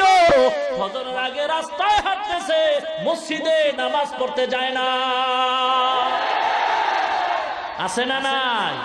মকুন সুস্তি নামাজে পঞ্জগানা ফাওয়াইলুল লিল মুসাল্লিন আল্লাযিনা মুমিনারা এই নামাজে ইমদাদ দাও ইস্তাঈনু আয়াতে কুরআন বাখা আয়াতে কদ আফলাহারা ইয়াদকুন গৌরকুন দরমানি আজদিল সাদিকু। সৃষ্টি আগে শিক্ষা পরে, আল্লাহ বলার ভঙ্গিতে বললেন শিক্ষা আগে সৃষ্টি পরে, অর্থাৎ কোরআন শিখাইলাম মানুষ বানাইলাম। মুফাসসিরিনে কেরাম জবাব দিয়া বলছেন মানুষের ঘরে জন্ম নিলে মানুষ হওয়া যায় না, বংশগত মানুষ হতে পারে, কিন্তু আল্লাহর আদালতে বংশগত মানুষের কোনো নাই। আল্লাহর আদালতে গুণগত মানুষের দাম বেশি। মানুষের গুণ কি? আল্লাহ পাক বলেন যার মধ্যে কোরআনের আসর আছে, কোরআনের শিক্ষা আছে, সেই মানুষ হলো গুণের মানুষ। আমি আল্লাহ আদালতে গুণের মানুষরাই পাবে জান্নাত। এখন আমার কথা হলো যারা জাগতিক শিক্ষা অর্জন করেন তারা কি এই বিধানটা জানেন কিনা, মানেন কিনা যে বিয়া ছাড়া সন্তান জন্ম দেওয়া হালাল না হারাম? বলুন, হালাল না হারাম? স্কুল কলেজ ভার্সিটির ছাত্র ভাইয়েরা জানে কি জানে না? অবশ্যই জানে। যদি জানে আমি বলবো তারা মানুষ, কিন্তু প্রশ্ন হলো জানলো কিভাবে? স্কুল কলেজ ভার্সিটির পাঠ্য বই দিয়া নাকি কোরআনের ছোঁয়া পাইয়া? জোরে বলুন। তাহলে টোটাল ফলাফল হলো মানুষ হওয়ার শিক্ষাই হলো কোরআনের শিক্ষা, ধর্মীয় শিক্ষা, মাদ্রাসার শিক্ষা, আল্লাহর দ্বীনের শিক্ষা। ঠিক কিনা? লেখা হয় জাত শিক্ষা জাতির মেরুদণ্ড, শিক্ষা জাতির মেরুদণ্ড। এ মুসলমান, কথাটা অপূর্ণাঙ্গ হয়ে গেল। শিক্ষা জাতির মেরুদণ্ডই যদি হয় তাহলে এমবিবিএস ডাক্তার তাসলিমা নাসরিন লেখাপড়া করছে, শিক্ষিত হয়ে গেছে, এমবিবিএস ডাক্তার হলো, অথচ আল্লাহরে গালি দেয়, আল্লাহর ধর্মের কোরআনের বিরুদ্ধে কথা কয়, আল্লাহর বিরুদ্ধে কথা বলছে। মানুষ নাকি অমানুষ? একটা শিক্ষিত এমবিবিএস ডাক্তার সে কিভাবে বিবেকহীন কথা বলে? বুঝার ব্যাপার হলো সব শিক্ষা জাতির মেরুদণ্ড নয়, একমাত্র কোরআনের ছোঁয়া পাওয়া শিক্ষা, ধর্মীয় শিক্ষা, আল্লাহর নামের শিক্ষাই হলো জাতির মেরুদণ্ড। ঠিক কিনা বলেন? কিন্তু এ কথা বলা যাবে না স্কুল কলেজ ভার্সিটিতে পড়ে কোনো লাভ নাই, আলিয়ায় পড়নেওয়ালা বলতে পারবে না, কওমিয়ায় পড়ে লাভ নাই, কওমিয়ায় পড়নেওয়ালা বলতে পারবে না, আলিয়ায় পড়ে লাভ নাই, স্কুল কলেজ ভার্সিটিতে পড়নেওয়ালা বলতে পারবে না, মাদ্রাসায় পড়ে লাভ নাই। তাহলে তুমি যদি বলো আমিও বলতে পারি, যারা বলবেন মাদ্রাসায় পড়ে লাভ নাই কেন? ডাক্তার হওয়া যায় না, ডক্টর হওয়া যায় না, ইঞ্জিনিয়ার হওয়া যায় না, বৈজ্ঞানিক হওয়া যায় না, কবি হওয়া যায় না, সাহিত্যিক হওয়া যায় না। আমি যদি বলি বাবা রাগ করবেন না, বুঝাবার জন্য বলি, স্কুল কলেজ ভার্সিটিতে পড়েও তো কোনো লাভ নাই। কেন? বাবা ওখানে পড়লে তো আলেম হওয়া যায় না, পীর হওয়া যায় না, মুয়াজ্জিন হওয়া যায় না, মুফতি হওয়া যায় না, মুহাদ্দিস হওয়া যায় না, ইমাম হওয়া যায় না। আমার কি জবাব দিবেন? অতএব কারণে টোটাল ফলাফল হলো মুমিনের জবান থেকে হিংসার গন্ধ আসে এমন কোন কথা বলা যাবেই না। জাগতিক শিক্ষাও দরকার, দরকার না? কথা বলুন।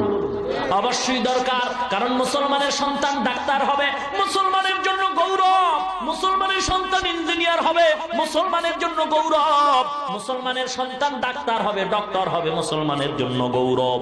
মুসলমানের সন্তান বৈজ্ঞানিক হবে, মুসলমানের জন্য গৌরব। কারণ বেঈমানরা যদি একবার স্লোগান দিয়ে কয় মুসলমানের কোনো ঔষধ দেওয়া হবে না, মুসলমান ডাক্তারেরা চ্যালেঞ্জ দিয়ে বলবে কোনো ঔষধ তোদের লাগবে না, আমরা মুসলমান ডাক্তার রেডি হয়ে আছি।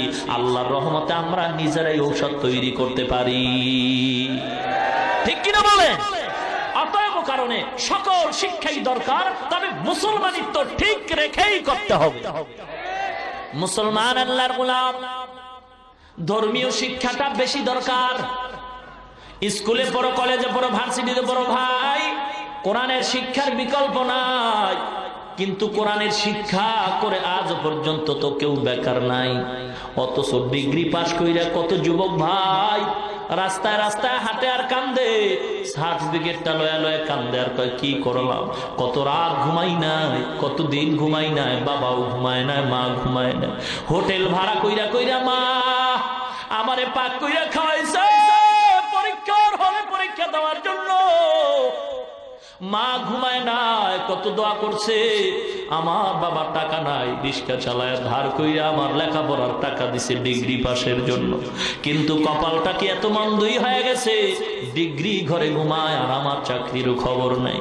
এ যুবক মনেরে বুঝাও, একই ক্লাসে বিএ পাস করলা, আইএ পাস করলা, মেট্রিক পাস করলা, তুমিও পড়ছো, তোমার ডানে বামে কয়েকটা মেয়েরাও ক্লাস করছে, আজকে মেয়েরা নাম্বার কম পাইয়া ঘুষের টাকা ছাড়া চাকরি পায়, আর তুমি নাম্বার ভালো পাইয়া ঘুষের টাকা দিয়েও চাকরি পাও না।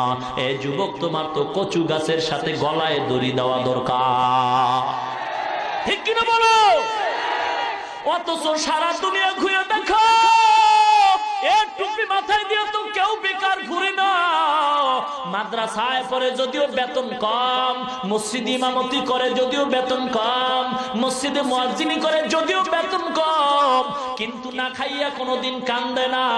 অল্প টাকাও যদি পায়, টাকার মধ্যে মাওলায় বরকত অনেক বাড়ায় দেয়, ঠিক কিনা বলো? গরুতে বাচ্চা দেয় একটা, কুত্তায় দেয় 5টা। কোন ভদ্রলোক কি কুত্তা জবাই করে খাইছে? কথা কন না কেন? খাইবে তো দূরের কথা, কত মানুষ আছে কুত্তা কোলে লয়ে ঘুমায়। কুত্তার আরবি হলো কালবুন, কালবুনের জমা হলো কিলাব। কেলাব মানে বহু কুত্তা, কেলাব মানে কি? বহু কুত্তা, কুত্তা সমূহ, একাধিক কুত্তা আরবিতে কয় কেলাব, এক কুত্তারে কয় কালবুন। আমেরিকার খবর জানেন না? 2 বাচ্চা নিয়ে মহিলা উঠছে বাসে, বাস ফুল জাম, বসার সিট নেই, কুত্তা একটা আছে কোলে, বাচ্চা 2টা উঠলো, পেছনে পেছনে কুত্তাটা আছে কোলে, সিট নাই। হঠাৎ একজন পথে নেমে গেল, একজন তাবলিগওয়ালা ভাইজানের খবর, তাজা খবর, মিথ্যা নয়, বলে দেখলাম একজন নেমে গেল, মহিলা ওই সিটের মধ্যে বৈশাখ কুত্তাটারে লয়ে বসছে, বাচ্চা 2টা দাঁড়ায় রয়েছে। কিছুক্ষণ পর পেছনে আর এক সিট খালি হয়েছে, বাচ্চা 2টার ওই সিটে বসায় দিছে, কিন্তু কুত্তাটারে কোলে রাখছে, বাচ্চা 2টারে কোলে রাখে নাই। মুসলমান আল্লাহর গোলাম, আর সমাজের অবস্থা বড় করুন। কুত্তা কেউ জবাই দিয়ে খায় নাকি? বাচ্চা দেয় কয়টা? নিম্নে 5টা। গরুতে দেয় কয়টা? জবাই গরু করে কিনা? কথা বল। আরে লক্ষ কোটি কোটি কোটি কোটি গরু জবাই হয়। যে মহা পবিত্র আজিমুস শান ওরস মোবারক, ওখানেই তো গরু জিন্দা জানাজা পড়াইয়া খায় তবারক, খাইলেই নাকি হয়ে যায় মোবারক। হ্যাঁ, কি দুঃখ, কি দুঃখ গো! আপন মা বাবায় বছরে সন্তানের থেকে 5 কেজি গোশত পায় না রে বাবা, অথচ লক্ষ টাকা ব্যয় করিয়া বাবার দরবারে গরু নিয়ে যায়, ঠিক কিনা বলো? আর কি অহংকার! কয় এই গত বছরও নাকি বাবার দরবারে 63,000 গরু হয়েছে। হ্যাঁ, কি চমৎকার বয়ান রে ভাইরা আমার! গরু লক্ষ কোটি কোটি গরু জবাই হয়, বাচ্চা দেয় একটা, কুত্তায় দেয় 5টা, কেউ জবাই করে না। বিচক্ষণ বেরেন দিয়া বলেন, বাংলাদেশে কুত্তা বেশি না গরু বেশি? কি ব্যাপার, কি ব্যাপার, কি ব্যাপার? জবাব হলো হালালের মধ্যে বরকত, হারামে মোটেও বরকত নাই। 20,000 টাকা বেতন পায়, 40,000 টাকা ডান বামে ঘুষ খায়। ইমাম সাহেব 3,000 টাকা বেতন পায়, 6 মাস বাকি। সালাম দিয়া জিজ্ঞাসা করেন কেমন আছেন, ইমাম বলে আলহামদুলিল্লাহ। ঘুষখোরের জিজ্ঞাসা করো ভাই কেমন আছো, মাথাটা বের করে কয় দেখ মাথার মধ্যে একটা চুলও নাই। কি ব্যাপার? পুরা মাথা এখন স্টেডিয়াম হয়ে গেছে। আউটার স্টেডিয়ামে কিছু জনগণ বয়া রয়েছে। কি হয়েছে, কি হয়েছে? এত টাকা, এত বিল্ডিং, এর উপর টেনশন। কিসের টেনশন? সন্তান কথা মানে না, একটার পর একটা টাকার গরমে মামলা আর হামলা, ঘরে গিয়েও শান্তি নাই, ম্যাডাম রে তো পাই না, মাঝে মাঝে মোবাইলও পাইলে কাইটে দেয়, আর কয় সাবধান ও স্বামী গো, ইজি কামে বিজি আছি, পরে কথা কও। শান্তি নাই, শান্তি নাই, কত টাকাই না কামাই করলাম, খাইতে গেল বিপদ। ডাক্তার কয়ে বড় লোক, গোশত খাবি না, কোরমা পোলাও খাবি না, 3 দিন পরে মরবি। শান্তি নাই, ঘুমাইতেও বিপদ, ভয় লাগে কখন জানি ডাকাতের হামলা হয় আর মামলা হয়। ট্যাবলেট খায় ঘুমাইলাম, হঠাৎ করে টেলিফোন এসে গেছে, ডাক্তার কয় মরণের ঘুম ঘুমাইস না, ফজরের আগে রাস্তায় হাঁটতে হবে, নাইলে ডায়াবেটিসে 3 দিন পরে কবরে যাবি। কিছু কপাল পরা দেখা যায়, রোগের জন্য ডাক্তারের আদেশ পালনে রাস্তায় ফজরের আগে দৌড়ায়, কিন্তু কত বড় বেহায়া, কত বড় ইতর, কত বড় বেয়াদব, কত বড় নির্লজ্জ, ফজরের আগে রাস্তায় হাঁটতেছে, মসজিদে নামাজ পড়তে যায় না। আছে না নাই?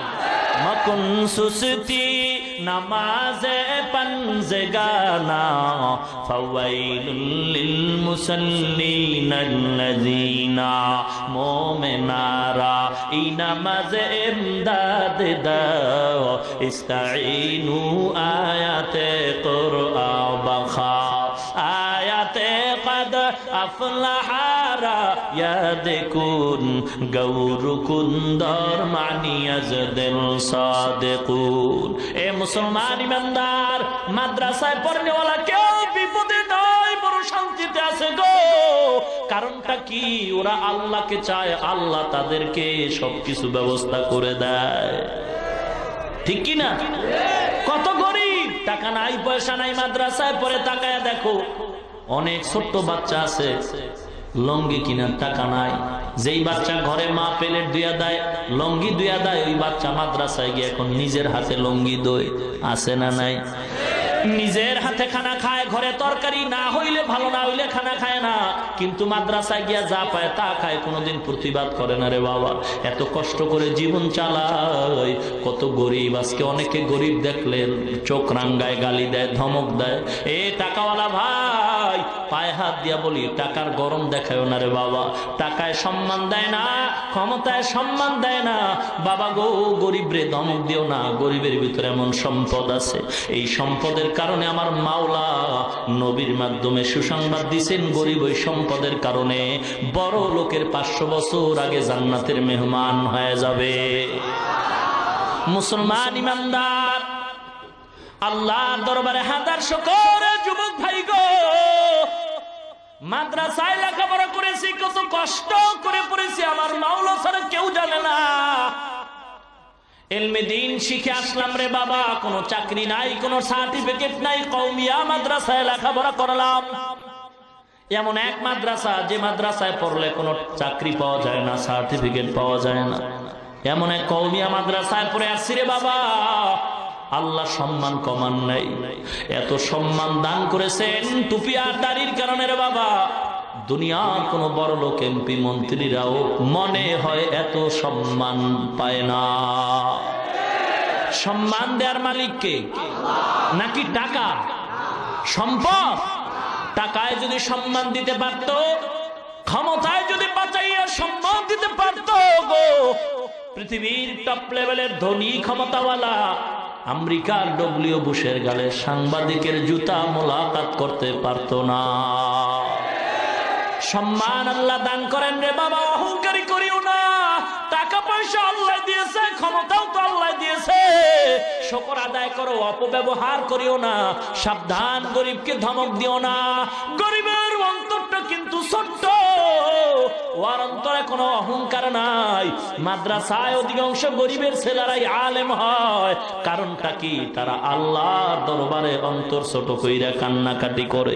বড় লোকের সন্তান হয় না কেন? ওস্তাদ যদি ধমক দেয়, টাকার গরমে ওস্তাদের বিচারের জন্য বাবা দৌড়ায়। আছে না নাই? এই স্কুল কলেজ ভার্সিটির ছাত্র ভাই গো, পর্দার অন্তরালের মাগো, এ যুবক ভাই, বৃদ্ধ বাবাজিরা, পায়ে হাত দিয়া বলি, ধর্মীয় শিক্ষার কত দাম। আল্লাহ পাক আজকে কোরআনের বরকতে কত সম্মান দান করেছেন। ও মা, তোমার কি মনে চায় না তুমি একজন আলেমের মা হইবা, হাফেজ কোরআনের মা হইবা? এ মা, টাকা লাগবে না, পয়সা লাগবে না, আল্লাহ পাক যদি কবুল করেন বিনা টাকায় হক্কানি আলেম বানায় দেন। ইতিহাস হাজার হাজার পর্দার অন্তরালে বৈশা মা দোয়া করে, আল্লাহ তুমি আমাকে একটা নেককার সন্তান দাও। নতুন বিয়ে হলো 1 বছর, আল্লাহর দরবারে দোয়া করে, আল্লাহ গো তুমি এমন সন্তানের মা বাবা আমাকে বানাইও, মরণের পর সন্তান যেন আমার জানাজা পড়াইতে পারে, হাফেজে কোরআন বানাও, এমন একটা সন্তান দাও। মহিলার দোয়া আমার মাওলা কবুল কইরা নিছে, এমন ভাবে কবুল করছে, মহিলার গর্ভে আল্লাহ একটা বাচ্চা দান করেছেন, নেককার সন্তান। আল্লাহর কাছে চাইতে হয়।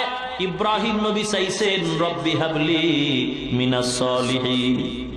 ও মুসলমান ভাই, যারা বিবাহ করেন নাই, অনুরোধ করি আল্লাহর দরবারে নেককার বিবির জন্য দোয়া করেন। আর নেককার বিবি যদি আল্লাহ দান করেন, তার গর্ভেই নেককার সন্তান পাওয়া যাবে। এ মা বোনেরা, আপনারা তো আলেমদের মা, হাফেজে কোরআনের মা, আব্দুল কাদের জিলানীর মা, শাহ ওলিউল্লাহ মুহাদ্দিসে দেহলভির মা, বাইজিদ বুস্তামির মা। ও পর্দার অন্তরালের মা গো, আল্লাহর কাছে দোয়া করো গো। কত মানুষ এইসা কান্নাকাটি করে 10 বছর বিয়া করলাম, একটা সন্তান পাইলাম না। মুসলমান গো ভাই, মাজারে যাও, সন্তান পাইবা। কি গো, এ মাজারওয়ালা যদি সন্তান দিতে পারত গো, বাংলার জমিনে কোনো হিজলা থাকতো না। আমি বলবো বাবা, মাজারে চাও কেন? আল্লাহর দেওয়ার ক্ষমতা নাই, আছে নাকি দুর্বল হয়ে গেছে? যারা আল্লাহর কাছে না চাইয়া অন্যের কাছে চায়, কবরে চায়, মাজারে চায়, তাদেরকে আমি বলতে চাই, তুমি মাজারে চাও কেন? 2 কথার 1 কথা মানতেই হবে, হয়তো আল্লাহ দুর্বল, না হয় আল্লাহ সবল। যদি হয় তাহলে কেন চাও না? আল্লাহরে পছন্দ হয় না, 2টার একটা। হয়তো আল্লাহ দিতে পারে না, যে কারণে মাজারে চাও। আর যদি বলো না পারে, তো চাও না কেন আল্লাহর কাছে? মাজারে চাও কেন? আল্লাহকে তোমার পছন্দ হয় নাই নাকি বলে? মহিলা দোয়া করছে, আল্লাহ নেককার সন্তান তুমি আমার গর্ভে দিও গো। আল্লাহ পাক রব্বুল আলামিনের দরবারে দোয়া কবুল হয়ে গেছে। আল্লাহ পাক একটা নেককার সন্তান গর্ভে দান করেছেন। সন্তানটা মা দোয়া করতেছে, গর্ভে রাইখা দোয়া কর, আল্লাহ তুমি আমার সন্তানটারে হায়াত দাও, বাঁচায় দাও, আলেম বানাবো। কিয়ামতের ময়দানে আমি আলেমের মা হইয়া আল্লাহর দরবারে পরিচয় দিব। সন্তান দুনিয়াতে আসার সময় হয়ে গেল। আল্লাহর কুদরতি পরীক্ষা, গরিবের উপরে পরীক্ষা গো। ইমানদার যত ভালো, পরীক্ষা তার কঠিন। গরিবের সন্তান মহিলা, গরিবের ঘরে আছে, সন্তান দুনিয়াতে আসা হয়ে গেল, কিন্তু আসার আগে আগে তার আব্বা দুনিয়া থেকে বিদায় হয়ে গেছে। এতিম সন্তান, মা সন্তান কোলে নিয়ে কাঁদে, আল্লাহ তুমি আমার আশাটা কি পূরণ করবা না? আমার মনে বড় আশা, আমি একজন আলেমের মা হয়ে কবরে যাব। কত আলেমের বয়ান শুইনা মনটারে মানাইতে পারি না গো। এ জামালপুরের মুসলমান, আমিও তো একটা মায়ের গর্ভের সন্তান। আমার মা কত ধন্য মা। বয়ানে আসার আগে মায়ের কাছে দোয়া চাইছি গো মা।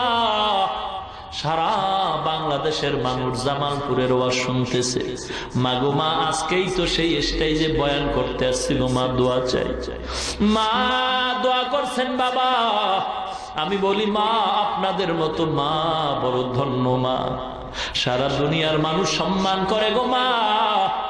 একটু দোয়া করবেন, আল্লাহ যেন ইখলাস অন্তরে রাখে, অহংকার যেন অন্তরে ঢুকানোর সুযোগ না পায়। এ জামালপুরের মা বোনেরা গো, মাইকের আওয়াজ কি চায় না?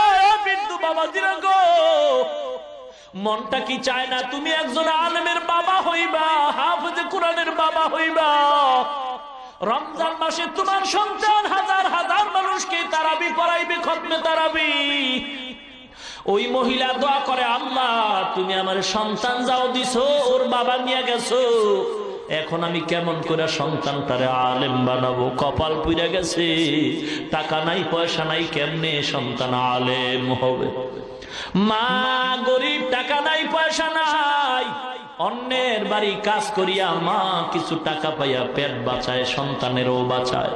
আস্তে আস্তে সন্তান যখন বড় হয়, সন্তান বুঝের হয়ে গেছে, কথা বলতে পারে, লেখাপড়ার সময় অতিক্রম হতে চলছে, সন্তানের হাত ধইরা কয়, মা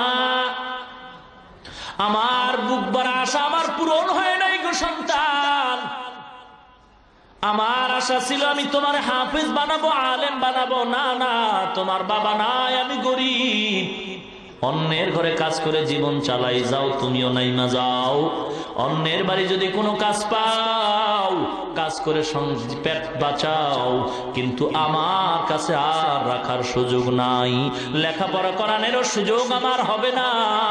সন্তান মায়ের থেকে চলছে, গ্রামে হাঁটতেছে, এক বড় লোক সন্তানের চেহারা দিয়ে তাকায়, বড় মায়া লাগছে, আয় বাবা আয়, কই যাও? বলে আমি গরিবের সন্তান, আমি কাজ তালাশ করি। কয় আমার বাড়ি থাকবি, আমার বাড়ি কাজ করবি, আর আমার কিছু গরু আছে দেখাশোনা করবি, তোর খানা বেতন কাপড় যা দরকার আমি সব ব্যবস্থা করে দিব। এতিম সন্তান ওই বাড়ির গরুর রাখাল হয়। বলবো ঘটনাটা বলবো? কাঁদাও না, গরিবের হক মাইরা বড় লোক হইছো, সাবধান সাবধান।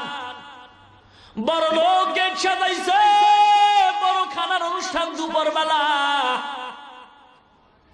রোস্ট মুরগি, কোরমা, পোলাওয়ের ব্যবস্থা করছে। পাশের ঘরে রিস্কাওয়ালা ছোট্ট একটা ভাঙ্গা ঘরে দুইটা বাচ্চা নিয়ে থাকে, দাওয়াত দেয় না। দুপুর বেলা রিস্কাওয়ালা বাজারে যায়, রিস্কা চালায়, যা পায় সন্ধ্যায় ঘরে আসে। বড় লোকের বাড়ি আজকের খানার আয়োজন, রিস্কাওয়ালা ওদিকে ভ্রুক্ষেপ করে না। সন্তানটা বাচ্চা দুইটা ঘরে, মা বাচ্চা নিয়ে ঘরে বসে আছে, দুপুর হয়ে গেছে, রিস্কাওয়ালা রিস্কা নিয়ে চলে গেছে। বাচ্চা দুইটা দুপুর বেলা ক্ষুধায় বলে, মা খানা দাও, খানা দাও। তরকারি নাই, বাবা সন্ধ্যায় আসবে। মা একটা আলু ভর্তা বানায় বাচ্চা দুইটারে খানা দিছে। বাচ্চা দুইটা ভর্তা দেখে প্লেটটা ফালায় দিয়ে কয়, মা গোশতের ঘেরান পাই, ভর্তা দিয়া খানা খাবো না। মা কাপড়ের আঁচল দিয়া চোখের পানিগুলো মুছে আর কয়, ও বাবা গো, গোশত তো আমার ঘরে রান্না হয় নাই, পাশের ঘরে, ওরা তো আমাদের দাওয়াত দেয় না, তোমারে দাওয়াত দেয় না, তুমি গোশত দিয়ে খানা খাইতে পারবা না। বাচ্চা কয়, মা গোশত না দিলে খাবো না। মা চোখের পানি ছেড়ে কয়, আল্লাহ আমাদের দাওয়াত দেয় না, যদি বাচ্চা দুইটার দিত বড় লোকের কোনো ক্ষতি তো হইতো না। মা চোখের পানি ছেড়ে কাঁদতেছে, বাচ্চা দুইটা প্লেট ফালায়া জমিনে শুয়া ঘুমায়া পড়ছে। সন্ধ্যাবেলা বাবা আসছে, আইসা দেখে বিবির চোখে পানি দেখা যায়। ডাক দিয়া কয়, বিবি তোমার চোখে পানি কেন? বিবি বিবি ডাক দিয়া কয়, স্বামী আমার, আপনার ঘরে আমি টাকা দেখে আসি নাই, বাড়ি গাড়ি দেখে আসি নাই, আমিও গরিব, আপনি গরিব, আপনার ঘরে কষ্ট হবে এটা তো মনে করে আসছি, কিন্তু দুঃখ স্বামী গো, আপনার ঘরে আমার কষ্ট হবে আমি জানি, কিন্তু আজকের মতো কষ্ট জীবনে আর পাই নাই। কি ব্যাপার? বাচ্চা দুইটা খানা চাইছে, আমি মা খানা দিতে পারি না, গোশত ছাড়া খাবে না। পাশের ঘরে বড় লোক গোশতের অনুষ্ঠান করে, দাওয়াত দেয় না।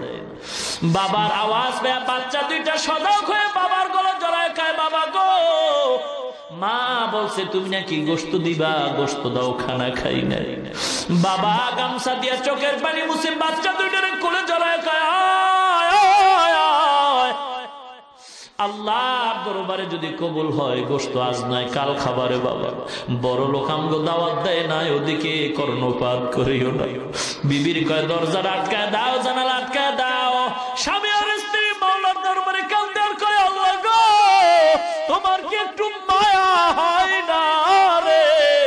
এই বড় লোক কত বড় অনুষ্ঠান করে, আমরা গরিব, আমাদের একটু ডাক দিল না, দাওয়াত দিল না গো আল্লাহ। তোমার হাতে ফয়সালা, আমার চোখের সামনে আমার সন্তান রে তুমি আর কাঁদায়ো না রে বাবা। গরিব কাঁদতে কাঁদতে গরু নিয়ে রওনা হয়। ইমাম সাহেব নামাজ পড়ে দেখে সন্তানের চোখে পানি। বাবা দাঁড়াও। দাঁড়ানো যাবে না, মালিকের গরু দিয়ে আসি তারপরে কথা। মালিকের ঘরে গরু দিয়া ইমাম সাহেবের সামনে দাঁড়ায়। ইমাম সাহেব বলে, বাবা তোমার বাড়ি কই, কি তোমার নাম, কি করো? বলে, আমি তো গরিব, আমার মা গরিব, আমি এই বাড়ির রাখাল, গরু রাখতেছি। কি তোমার নাম? সন্তান বলে, আমার নাম হলো ইমামউদ্দিন। কি নাম? ইমাম সাহেব চমকে উঠে গেল। ইমামউদ্দিন অর্থ কি জানো? সন্তান চোখের পানি ছেড়ে কান্দে আর কয়, ইমাম সাহেব কি দুঃখ, এই অর্থটা জানাবার জন্যই তো মা কত দোয়া করছে, আমারে মাদ্রাসায় পড়াবে। যদি মাদ্রাসায় পড়তাম আমি তো জানতে পারতাম ইমামউদ্দিন নামের অর্থ কি। কিন্তু আমি দুনিয়াতে আসার আগেই নাকি বাবা বিদায় হয়ে গেছে। আমার মা গরিব, অন্যের ঘরে কাজ করে পেট বাঁচা, আমিও কাজ করি, লেখাপড়ার সুযোগ নেই, টাকা নাই, পয়সা নাই।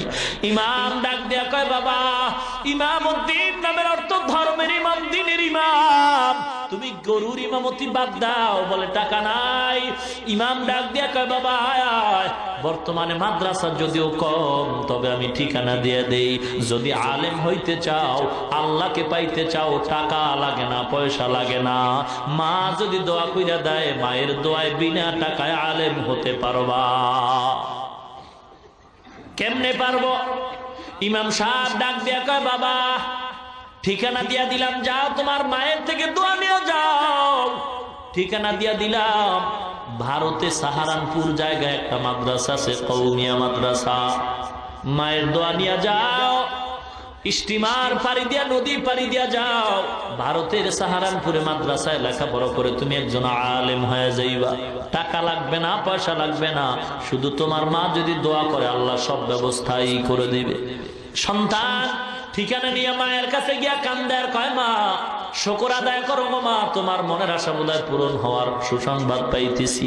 ইমাম সাহেব দোয়া করছে, তুমিও দোয়া করে দাও। আমি এখন মাদ্রাসায় যাব ভারতের সাহারানপুরে আলেম হওয়ার জন্য। মা কয়, টাকা নাই। ইমামউদ্দিন বলে, আমার টাকা লাগবে না, আলেম হইতে নাকি টাকা লাগে না? হাফেজ কোরআন হতে, মাদ্রাসায় পড়তে টাকা লাগে না গো মা। যদি আপনি দোয়া করেন, আপনার দোয়ায় আল্লাহ কবুল করে নেবে। মা মনের আবেগে ইমামউদ্দিনে গোসল করায়, সুন্দরভাবে সাজায় পড়াইয়া, টাকা নাই কিন্তু মায়ের মনে মানে না, রাখা কিছু অল্প টাকা সন্তান ইমামউদ্দিনের হাতে দিয়া মা দোয়া করে পাঠায় দিল। ইমামউদ্দিন হাইটা যায়, আমার আল্লাহ পাক রাস্তা আসান করে দিয়েছে।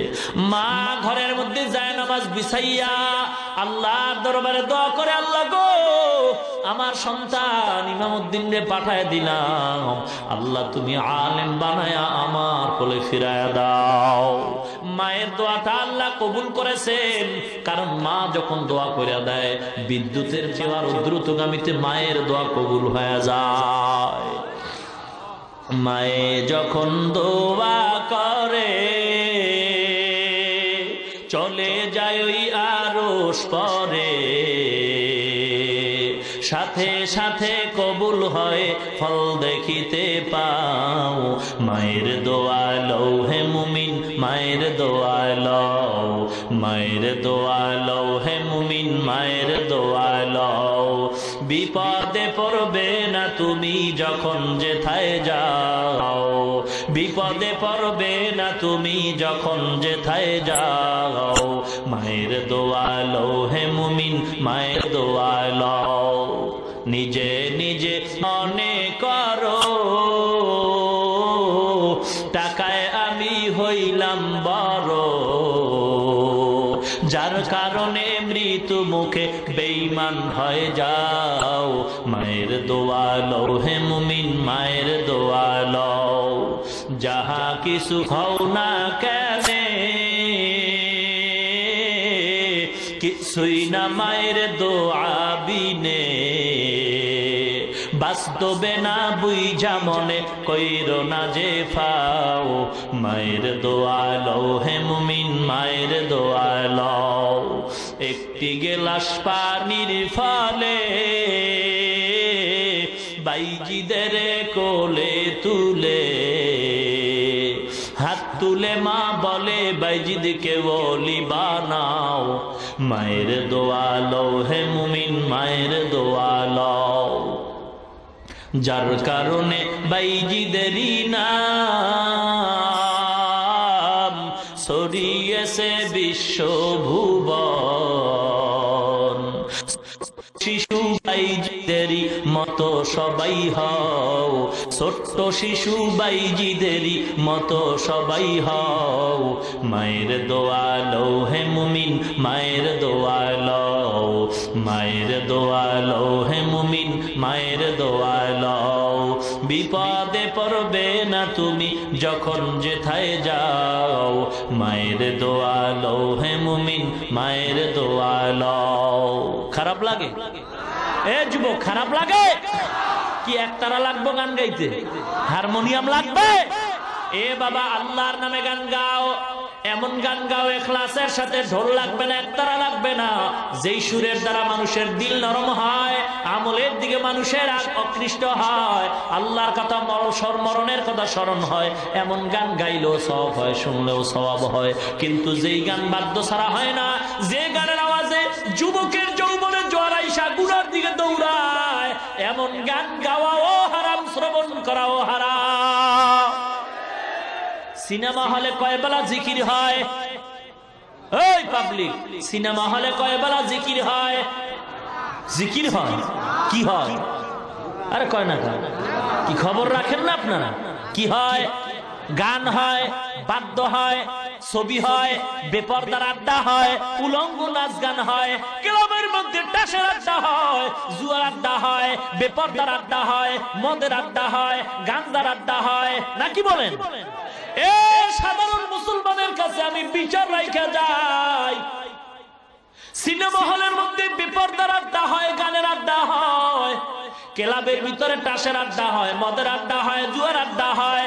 এ জামালপুরের সাধারণ মুসলমান গো, পায়ে হাত দিয়া বিচার রাখা যায়, বলো এই সমস্ত বেপরদার আড্ডা, গাঞ্জার আড্ডা, গানের আড্ডা যদি কোন দরবার শরীফে হয়, বিচার করো সাধারণ মুসলমান। বিচার দিয়া গেলাম, বলো সিনেমা হল আর ক্লাবে আর দরবারে ব্যবধান রইল কোথায়? যেই সমস্ত অপকর্ম, যে সমস্ত গুনার কাজ হয় সিনেমায়, সেগুলি যদি আবার দরবারে হয়, এটা দরবার না সিনেমা হল? ব্যবধান রইল কই? একটু আছে। সিনেমায় ঢুকলে টিকিট লাগে, আর ওই ভণ্ড দরবারে ঢুকলে টিকিট লাগে না।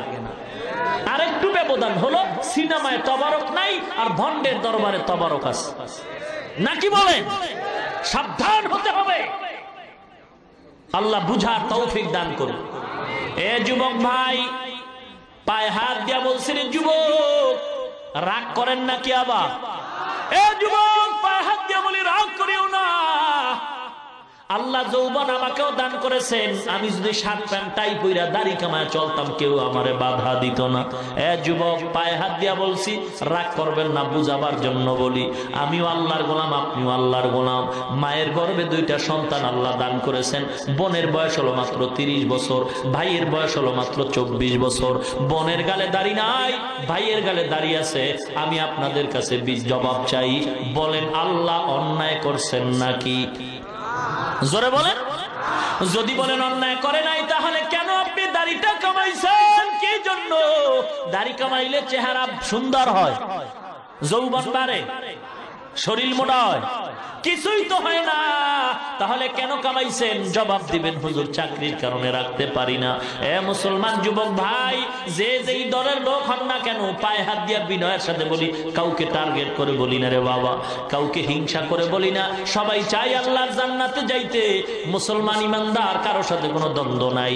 আপনি দাড়িটা কামাইলেন চাকরির অজুহাতে, মোবাইল থাকলে রেকর্ড করে নেন। আপনার কাছে আমার প্রশ্ন, আপনার মতো যুবক দাড়িওয়ালা র্যাবের চাকরি করে, পুলিশের চাকরি করে, আর্মি বিডিআরের চাকরি করে, উকিল, ব্যারিস্টার, বিচারপতি, magistrate, OC, DC, SP, IG, আপনার মতো যুবক দাড়িওয়ালা আছে না নাই? সত্য বলুন, মিথ্যার দরকার নাই, আছে না নাই? শুধু দাড়িওয়ালা কেন, র‍্যাব আর্মি বিডিআরের ভিতরে বহু কোরআনে হাফেজও আছে, ঠিক কিনা বলেন? আপনি বালিশের সাথে মাথা লাগাইয়া চিন্তা করবেন, আপনি কেন পারবেন না মুসলমান হইয়া? এ যুবক, কয়দিন তুই দুনিয়াতে বাঁচবি রে? একটু তাকায় দেখ, ওই ঢাকার আশুলিয়ায় গার্মেন্টসে আগুনে পুইরা কত জীবন চলে গেল রে বাবা। পত্রিকার খবর কি মনে পড়ে না? চট্টগ্রাম ফ্লাইওভারের নিচে পড়ে কত জীবন চলে গেছে, এখনো কান্নার আওয়াজ। ওই যে সদরঘাট থেকে লঞ্চ রওনা হয়ে কত মানুষ এখনো লাশ উঠাইতেছে। বাবারে, কয়দিন বাঁচবা? যদি অসুস্থ নাও হও, এমন কোন দিন নাই যে বাসের তলে পড়ে মানুষ মরে না, হুন্ডা অ্যাক্সিডেন্ট হয়ে মানুষ মরে না, পানিতে ডুইবা মানুষ মরে না, এমন কোন দিন নাই। অনেকে তো স্ট্রোক কইরা হঠাৎ করে মারা যায়। বাবা গো, পায়ে হাত দিয়া বলছি, দুনিয়া কিচ্ছু না, কিচ্ছু না। আল্লাহর গোলাম হও, আল্লাহর কোরআনের গোলাম হয়ে যাও, কোরআনের ছোঁয়া পাইয়া মানুষ হও, আল্লাহ ওয়ালাদের সাথে সম্পর্ক জোড়ায় দাও। এ যুবক ভাই, এ ব্যবসায়ী ভাই, আপনার মতো কোটি টাকার ব্যবসা করে দাড়িওয়ালা হারাম খায় না? আছে না নাই?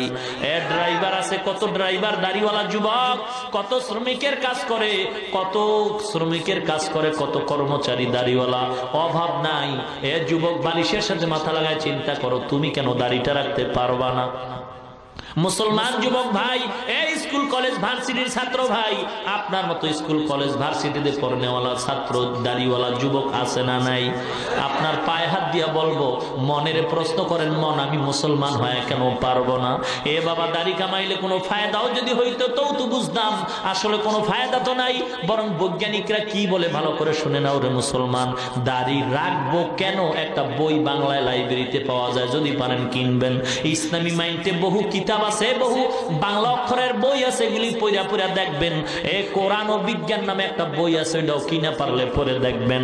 বৈজ্ঞানিকরা বলে দাড়ির মধ্যে অস্ত্র লাগাইলে 3টা মুসিবত। যারা গালের সাথে ছোট্ট কইরা রাখে, আছে না নাই? মনে হয় ইন্দুর বান্দরে কামড়ায় সব সাইজ করে তুইছে, আছে না নাই? এ যারা দাড়িটা পুরো ক্লিন করে আর যারা ছোট্ট করে রাখে, দোনো দলের গুনাহ সমান, ঠিক কিনা বলেন? মুসলমান ইমানদার আল্লাহর গোলাম, এই ইমানদার, বৈজ্ঞানিকরা বলে 3টা মুসিবত। 1 নম্বরে চোখের পাওয়ার থাকবে না, 2 নম্বরে যৌবনের পাওয়ার থাকবে না, 3 নম্বরে অকালে মরণ হবে।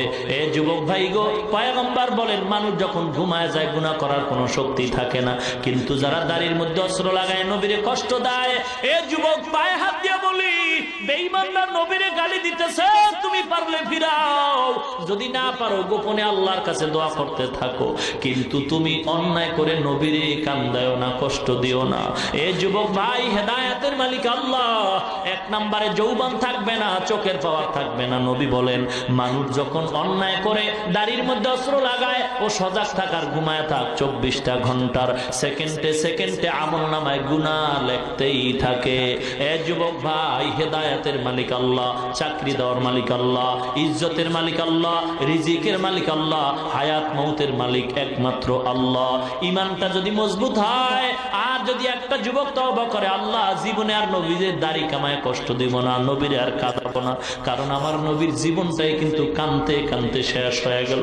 মা নাই, বাবা নাই, নবীর কান্না কত কষ্ট, তায়েফের ময়দানে কষ্ট, রক্ত ঝরানো কষ্ট গো মুসলমান। ইমানটারে মজবুত করে যদি একজন যুবক তওবা করে, মাহফিল সার্থক হবে, এই মেহনতটা সার্থক হয়ে যাবে। ইমান মজবুত, বাবা বাঁচি আর মরি জানি না, চাকরি থাক আর যাক এটাও দেখার বিষয় না। ইমান মজবুত করে ওয়াদা করি, আল্লাহ জীবনে আর কোনোদিন দাড়ির মধ্যে অস্ত্র লাগাবো না, নবীর আর কষ্ট দিব না। মজবুত ইমান যদি থাকে, আল্লাহর কাছে হাত উঠাইয়া একটু ওয়াদা করে দেখায় দেই। নারায়ে তাকবীর! হাত সোজা করেন, আরো সোজা করেন, হাত আরো সোজা করেন, আরো সোজা করেন। এবার সতর্কবাণী, যাদের অন্তরের নিয়ত ভালো না, তারা হাত নামায় দেন। আমি আবারও বলছি, যাদের নিয়ত খাঁটি নাই, তারা হাত নামান। যাদের নিয়ত এখনো মজবুত না, তারা হাত নামায় দেন। আর যাদের নিয়ত খাঁটি, তারা হাত আরো সোজা করেন।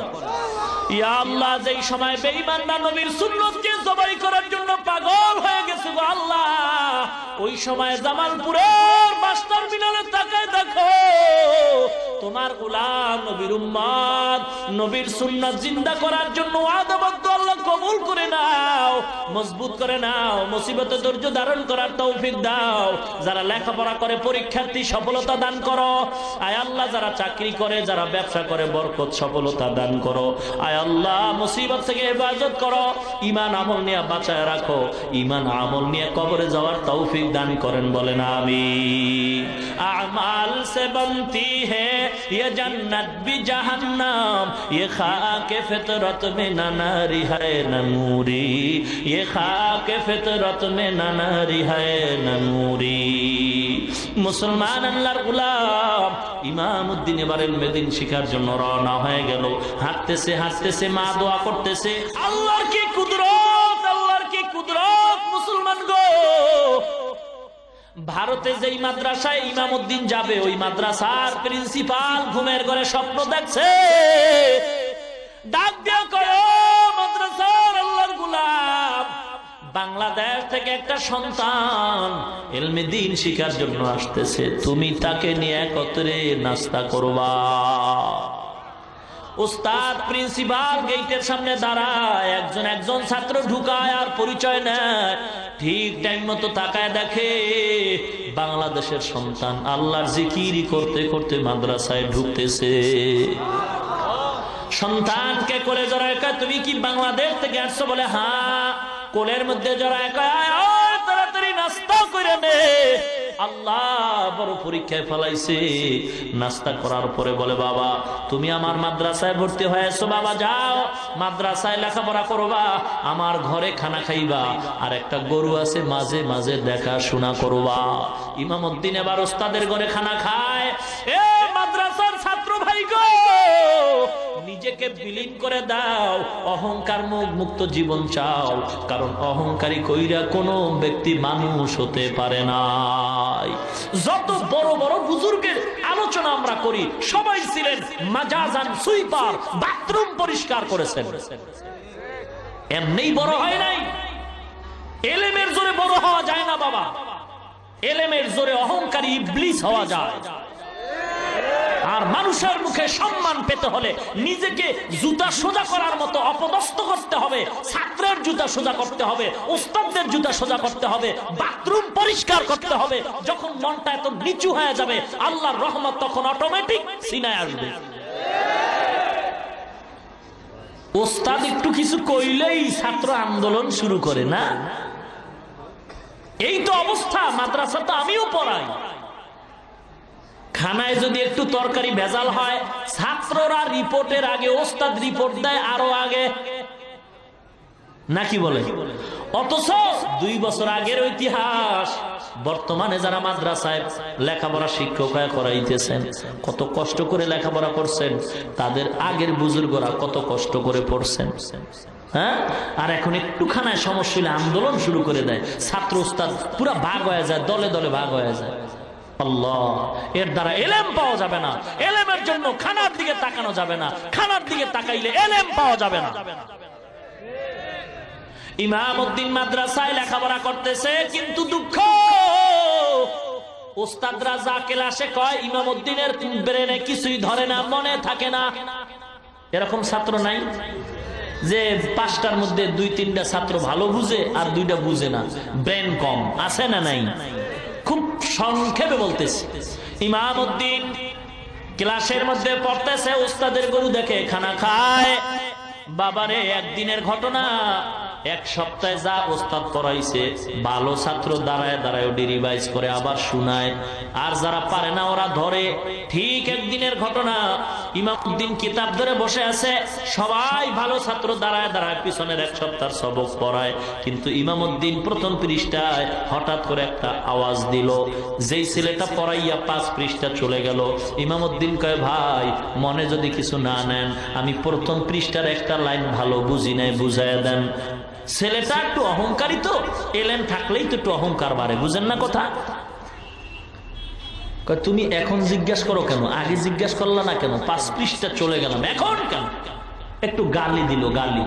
আয় বাঙালি, তেরে নসিব में इल्म दीन नहीं है, तेरे नसीब में शायद का गरु चराना है। ডাক দিয়া কয়, হে সন্তান, তোর নসিবে তো ইলমে দ্বীন নাই, তুই তো ওস্তাদের গরু রাখা ছাড়া কপালে আর কিচ্ছু তুই পাবি না। ইমামউদ্দিন আর দেরি করে না, চোখের পানি ছেড়ে হাউমাউ করে কাঁদে, গো আল্লাহ, আমার মায়ের আশা কি পূরণ হবে না? তুমি কি আমাকে কবুল করবা না? আল্লাহ, তুমি আমাকে মাহরুম করিও না। বড় কষ্ট করে আসছি গো আল্লাহ, তুমি আমার ইলম দাও, ফিরায় দিও না গো আল্লাহ। আল্লাহর দরবারে কাঁদতেছে, ছাত্ররা সবাই চলে গেল। গভীর রাত, ওস্তাদের খেদমতের জন্য ইমামউদ্দিন কামরায় ঢুকে ওস্তাদের পায়ে তৈল মালিশ করে, আর চোখের দুইটা ফোঁটা পানি ওস্তাদের পায়ের মধ্যে পড়ে গেল। ওস্তাদ হঠাৎ তাকায় দেখে ইমামউদ্দিনের চোখে পানি। ডাক দিয়া কয়, বাবা কেন কাঁদো? বলে আপনি কয়, না না তুমি কাঁদবা, আমি ঘুমাবো, এটা তো আল্লাহ বরদাস্ত করবেন না। ইমামউদ্দিন ঘটনা খুইলা বলছে, বলার পরে কয়, বাবা তাড়াতাড়ি অজু কর, আমারও অজুর পানি দাও, আমিও অজু বানাই। ওস্তাদ অজু বানাইলেন, ছাত্র ইমামউদ্দিন অজু করলেন। ইমাম আল্লাহর গোলাম মাদ্রাসার প্রিন্সিপাল ইমামউদ্দিনের হাতে আলমিরার চাবি দিয়ে কয়, বাবা ওই আলমিরা খোল, 2 রাকাত নামাজ আদায় কর। নামাজ আদায় করে আলমিরার মধ্যে ক্লাস 1 থেকে বুখারী শরীফ পর্যন্ত কিতাবগুলো সাজানো আছে, একটা একটা নামাবি, পৃষ্ঠা উল্টাবি, এই কাজ তুমি করতে থাকো। ইমামউদ্দিন এই কাজ করতেছে, ওস্তাদ খাস কামরায় ঢুকে যায়, নামাজ বিছে আল্লাহর দরবারে কান্নাকাটি শুরু করে দিছে। ফজরের আজান হয়ে গেল, আসসালাতু খায়রুম মিনান নাওম, ঘুমের চেয়ে নামাজ ভালো, আর তুমি ঘুমাইও না, ঠিক মতো পড়িলে নামাজ জান্নাত তোমার ঠিকানা। পশু পাখি কীট পতঙ্গ কেউ ঘুমিয়ে রইল না, মানুষ হয়ে ঘুমিয়ে থাকা ঠিক তোমাদের হবে না। ইমামউদ্দিন ওস্তাদ নামাজে দাঁড়ায় গেলেন। মসজিদের কাতার, ইমাম সাহেব আল্লাহর গোলাম প্রিন্সিপাল প্রতিদিন ফজরের পরে বয়ান করে, আজকের আর বয়ান করেন নাই। নামাজটা শেষ করে সালাম ফিরে ঘরে আসছেন। আইসা কয়, বাবা আসো আমার সামনে বসো। ওস্তাদ ওই বাকি পৃষ্ঠাগুলি ইমামউদ্দিনরে পড়ায় বলে, ঘুমাও, ঘুমায় যাও, ক্লাসটাই আমি তোমার ডাকবো। ইমামউদ্দিন ঘুমায় গেলেন। আল্লাহর ওলি আর ঘুমান না। ওস্তাদের দোয়ায় যে কি হওয়া যায়, উস্তাদের দোয়া যে কত বরকতি দোয়া জানো গো, একটা অক্ষর যে শিখায় তার কত দাম। হযরত আলী শেরে খোদা বলছেন, মান আল্লামানি হারফান ইনশাআ বাআ ওয়া ইনশাআ আতাকা, একটা অক্ষর যে শিক্ষা দেয় তার দাম কত? আমি তার কাছে এমন গোলাম, ইচ্ছা করলে আমারে গোলাম করতেও পারে, বিক্রিও কইরা দিতে পারে, এত দাম। সাবধান, একটা অক্ষরও যদি তোমার কেউ শিক্ষা দেয়, তুমি বেয়াদবি করিও না, বেয়াদবির কারণে সব ধ্বংস হয়ে যাবে। ও আল্লাহর ওলি গো, কি কথা বলতেছেন? আমি বড় ভয় পাই, এগুলি তো আমার সম্ভব না। বলে, বাবা আমি তো ঘুমাই নাই, সারা রাত আল্লাহর দরবারে চোখের পানি ছেড়ে কাঁদছি গো। আমার আল্লাহ তো দেওয়ার মালিক, আমি তো বলার মালিক, আমার মাওলাই দিবে গো। যা বাবা, যদি পড়তে না পারো আয় আমার কোলে আয়। তুই যদি আমার জামা ঢুকাইতে ভয় পাও, আমি আমার জামাটা তোর গায়ে ঢুকাই দিলাম, তোর মাথায় পাগড়ি পরাই দিছি গো। যা বাবা, কিতাব হাতে দিয়ে দিলাম। আমি ওস্তাদ দোয়া করি, তুই ক্লাসের জন্য ওস্তাদ হয়ে যা। ওস্তাদের দোয়া নিয়ে ইমামউদ্দিন রওনা হয়। ছাত্ররা তাকায় দেখে, গতকাল যে ছেলেটারে আমরা গালি দিয়েছি, না জানি ঘটনায় কোনো পেস্তাইকা গেছে, ওই ছাত্রটার গায়ে দেখা যায় ওস্তাদের সুন্দর জামা।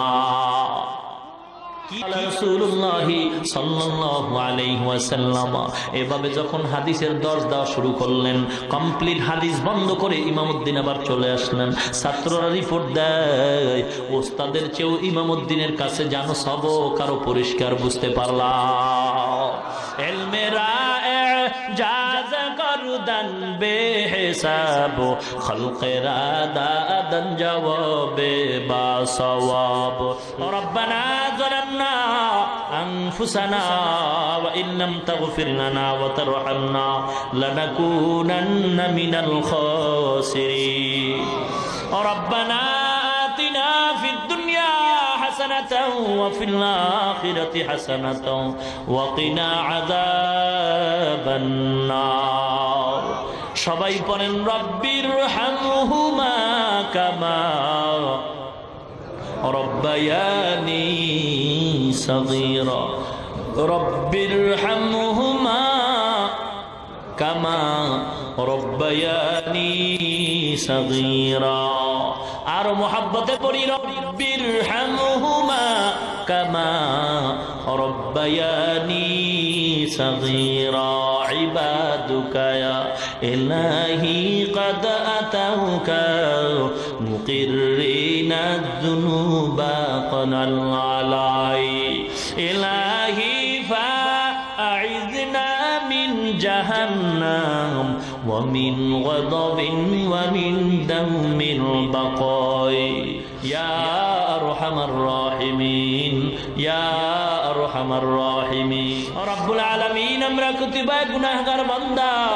অনেক উলামায়ে কেরাম, অনেক যুবক ভাই, পর্দার অন্তরালে অনেক মা বোনেরাও হাত তুলছেন। গো আল্লাহ, মেহেরবানি করে জীবনের সমস্ত গুনাহগুলো মাফ করে দেন আল্লাহ। আয় আল্লাহ তাআলা রব্বুল আলামিন, আমরা সবাই আপনার দরবারে আসামি গো আল্লাহ। আয় আল্লাহ, জীবনের সমস্ত গুনাহ মাফ করে দেন আল্লাহ। ওয়াজ মাহফিল আপনি কবুল করে নেন। আলোচনা যা হয়েছে ভুল ত্রুটি ক্ষমা করে দেন আল্লাহ। বাকি কথাগুলো সহি তরিকায় আমল করার তৌফিক দান করেন আল্লাহ। সওয়াবটুকু কোটি কোটি গুণে বাড়ায় নবীজির রওজা মোবারকে পৌঁছায় দেন। আমরা যারা হাত তুলেছি গো আল্লাহ, আমাদের ভিতরে অনেকের মা নাই, অনেকের বাবা নাই। অন্ধকার কবর থেকে সন্তানের দিয়ে তাকায় দোয়ার আবদার জানায়, আর বলে ও সন্তান, আমি মা বড় অসহায়, বালিশ নেই, বিছানা নেই। চেহারাটাও কি তোর মনে পড়ে না? এক সন্তান যুবক ঈদের নামাজ পড়ে আনন্দের বাড়ি না গিয়ে কবরের সামনে দাঁড়ায় দাঁড়ায় কান্দে। যুবক, আজকে আনন্দের দিন, কবরের সামনে দাঁড়ায় কেন কান্দ? যুবক ডাক দিয়া কয়, আমার কপাল মন্দ, গত ঈদে আমার মা বাবার নিয়ে আনন্দ করেছি, এই ঈদে আমার মা নাই, আমার বাবা নাই। কত আদর করতো আমার মা, যত রাত্রি হইতো ঘরে গিয়া যায় ছোট্ট আওয়াজে একটা মা বলে ডাক দিতাম, দরজা খুলতে আর দেরি হতো না। মা দেরি হলেও বারবার মোবাইল করতো আর জিজ্ঞাসা করতো, বাবা খাইছো, ঘুমাইছো, শরীরের কেমন অবস্থা? এখন তো কেউ না, আবার কবর জান্নাতের বাগান বানায় দেন। নবী ও মা হারায় কান্দে, বাবা নাই, নবী বড় এতিম। আয় আল্লাহ, যার মা নাই সে বুঝে মা কত বড় রত্ন, কত বড় রত্ন গো। আয় আল্লাহ, এখন অনেকে ঘরে গিয়া মা বলে ডাকবে, যার মা নাই মা ডাকতে পারে না। বরকতের সকল মা বাবার কবর জান্নাতের বাগান বানায় দেন। আয় আল্লাহ, যার মা বাপ বেঁচে আছে হায়াত বানায় দেন, 5 ওয়াক্ত নামাজি বানায় দেন আল্লাহ। মা বোনদের পর্দানিশীন বানায় দেন, ছেলে সন্তানগুলো দিনদার নেককার পরহেজগার বানায় দেন। ঘরে ঘরে কোরআনের আওয়াজ চালু করে দেন। আয় আল্লাহ, যারা লেখাপড়া করে পরীক্ষার্থী সফলতা দান করেন আল্লাহ। যারা ব্যবসা করে, যারা চাকরি করে, চাকরি ও ব্যবসায় সফলতা বরকত দান করেন আল্লাহ। اللهم نور قلوبنا بنور معرفتك بالقرآن وزين أخلاقنا بالقرآن سبحان الله وبحمده سبحان الله العظيم وصلى الله تعالى على خير خلقه محمد وعلى آله وأصحابه وأزواجه وأتباعه أجمعين آمين آمين آمين برحمتك يا أرحم الراحمين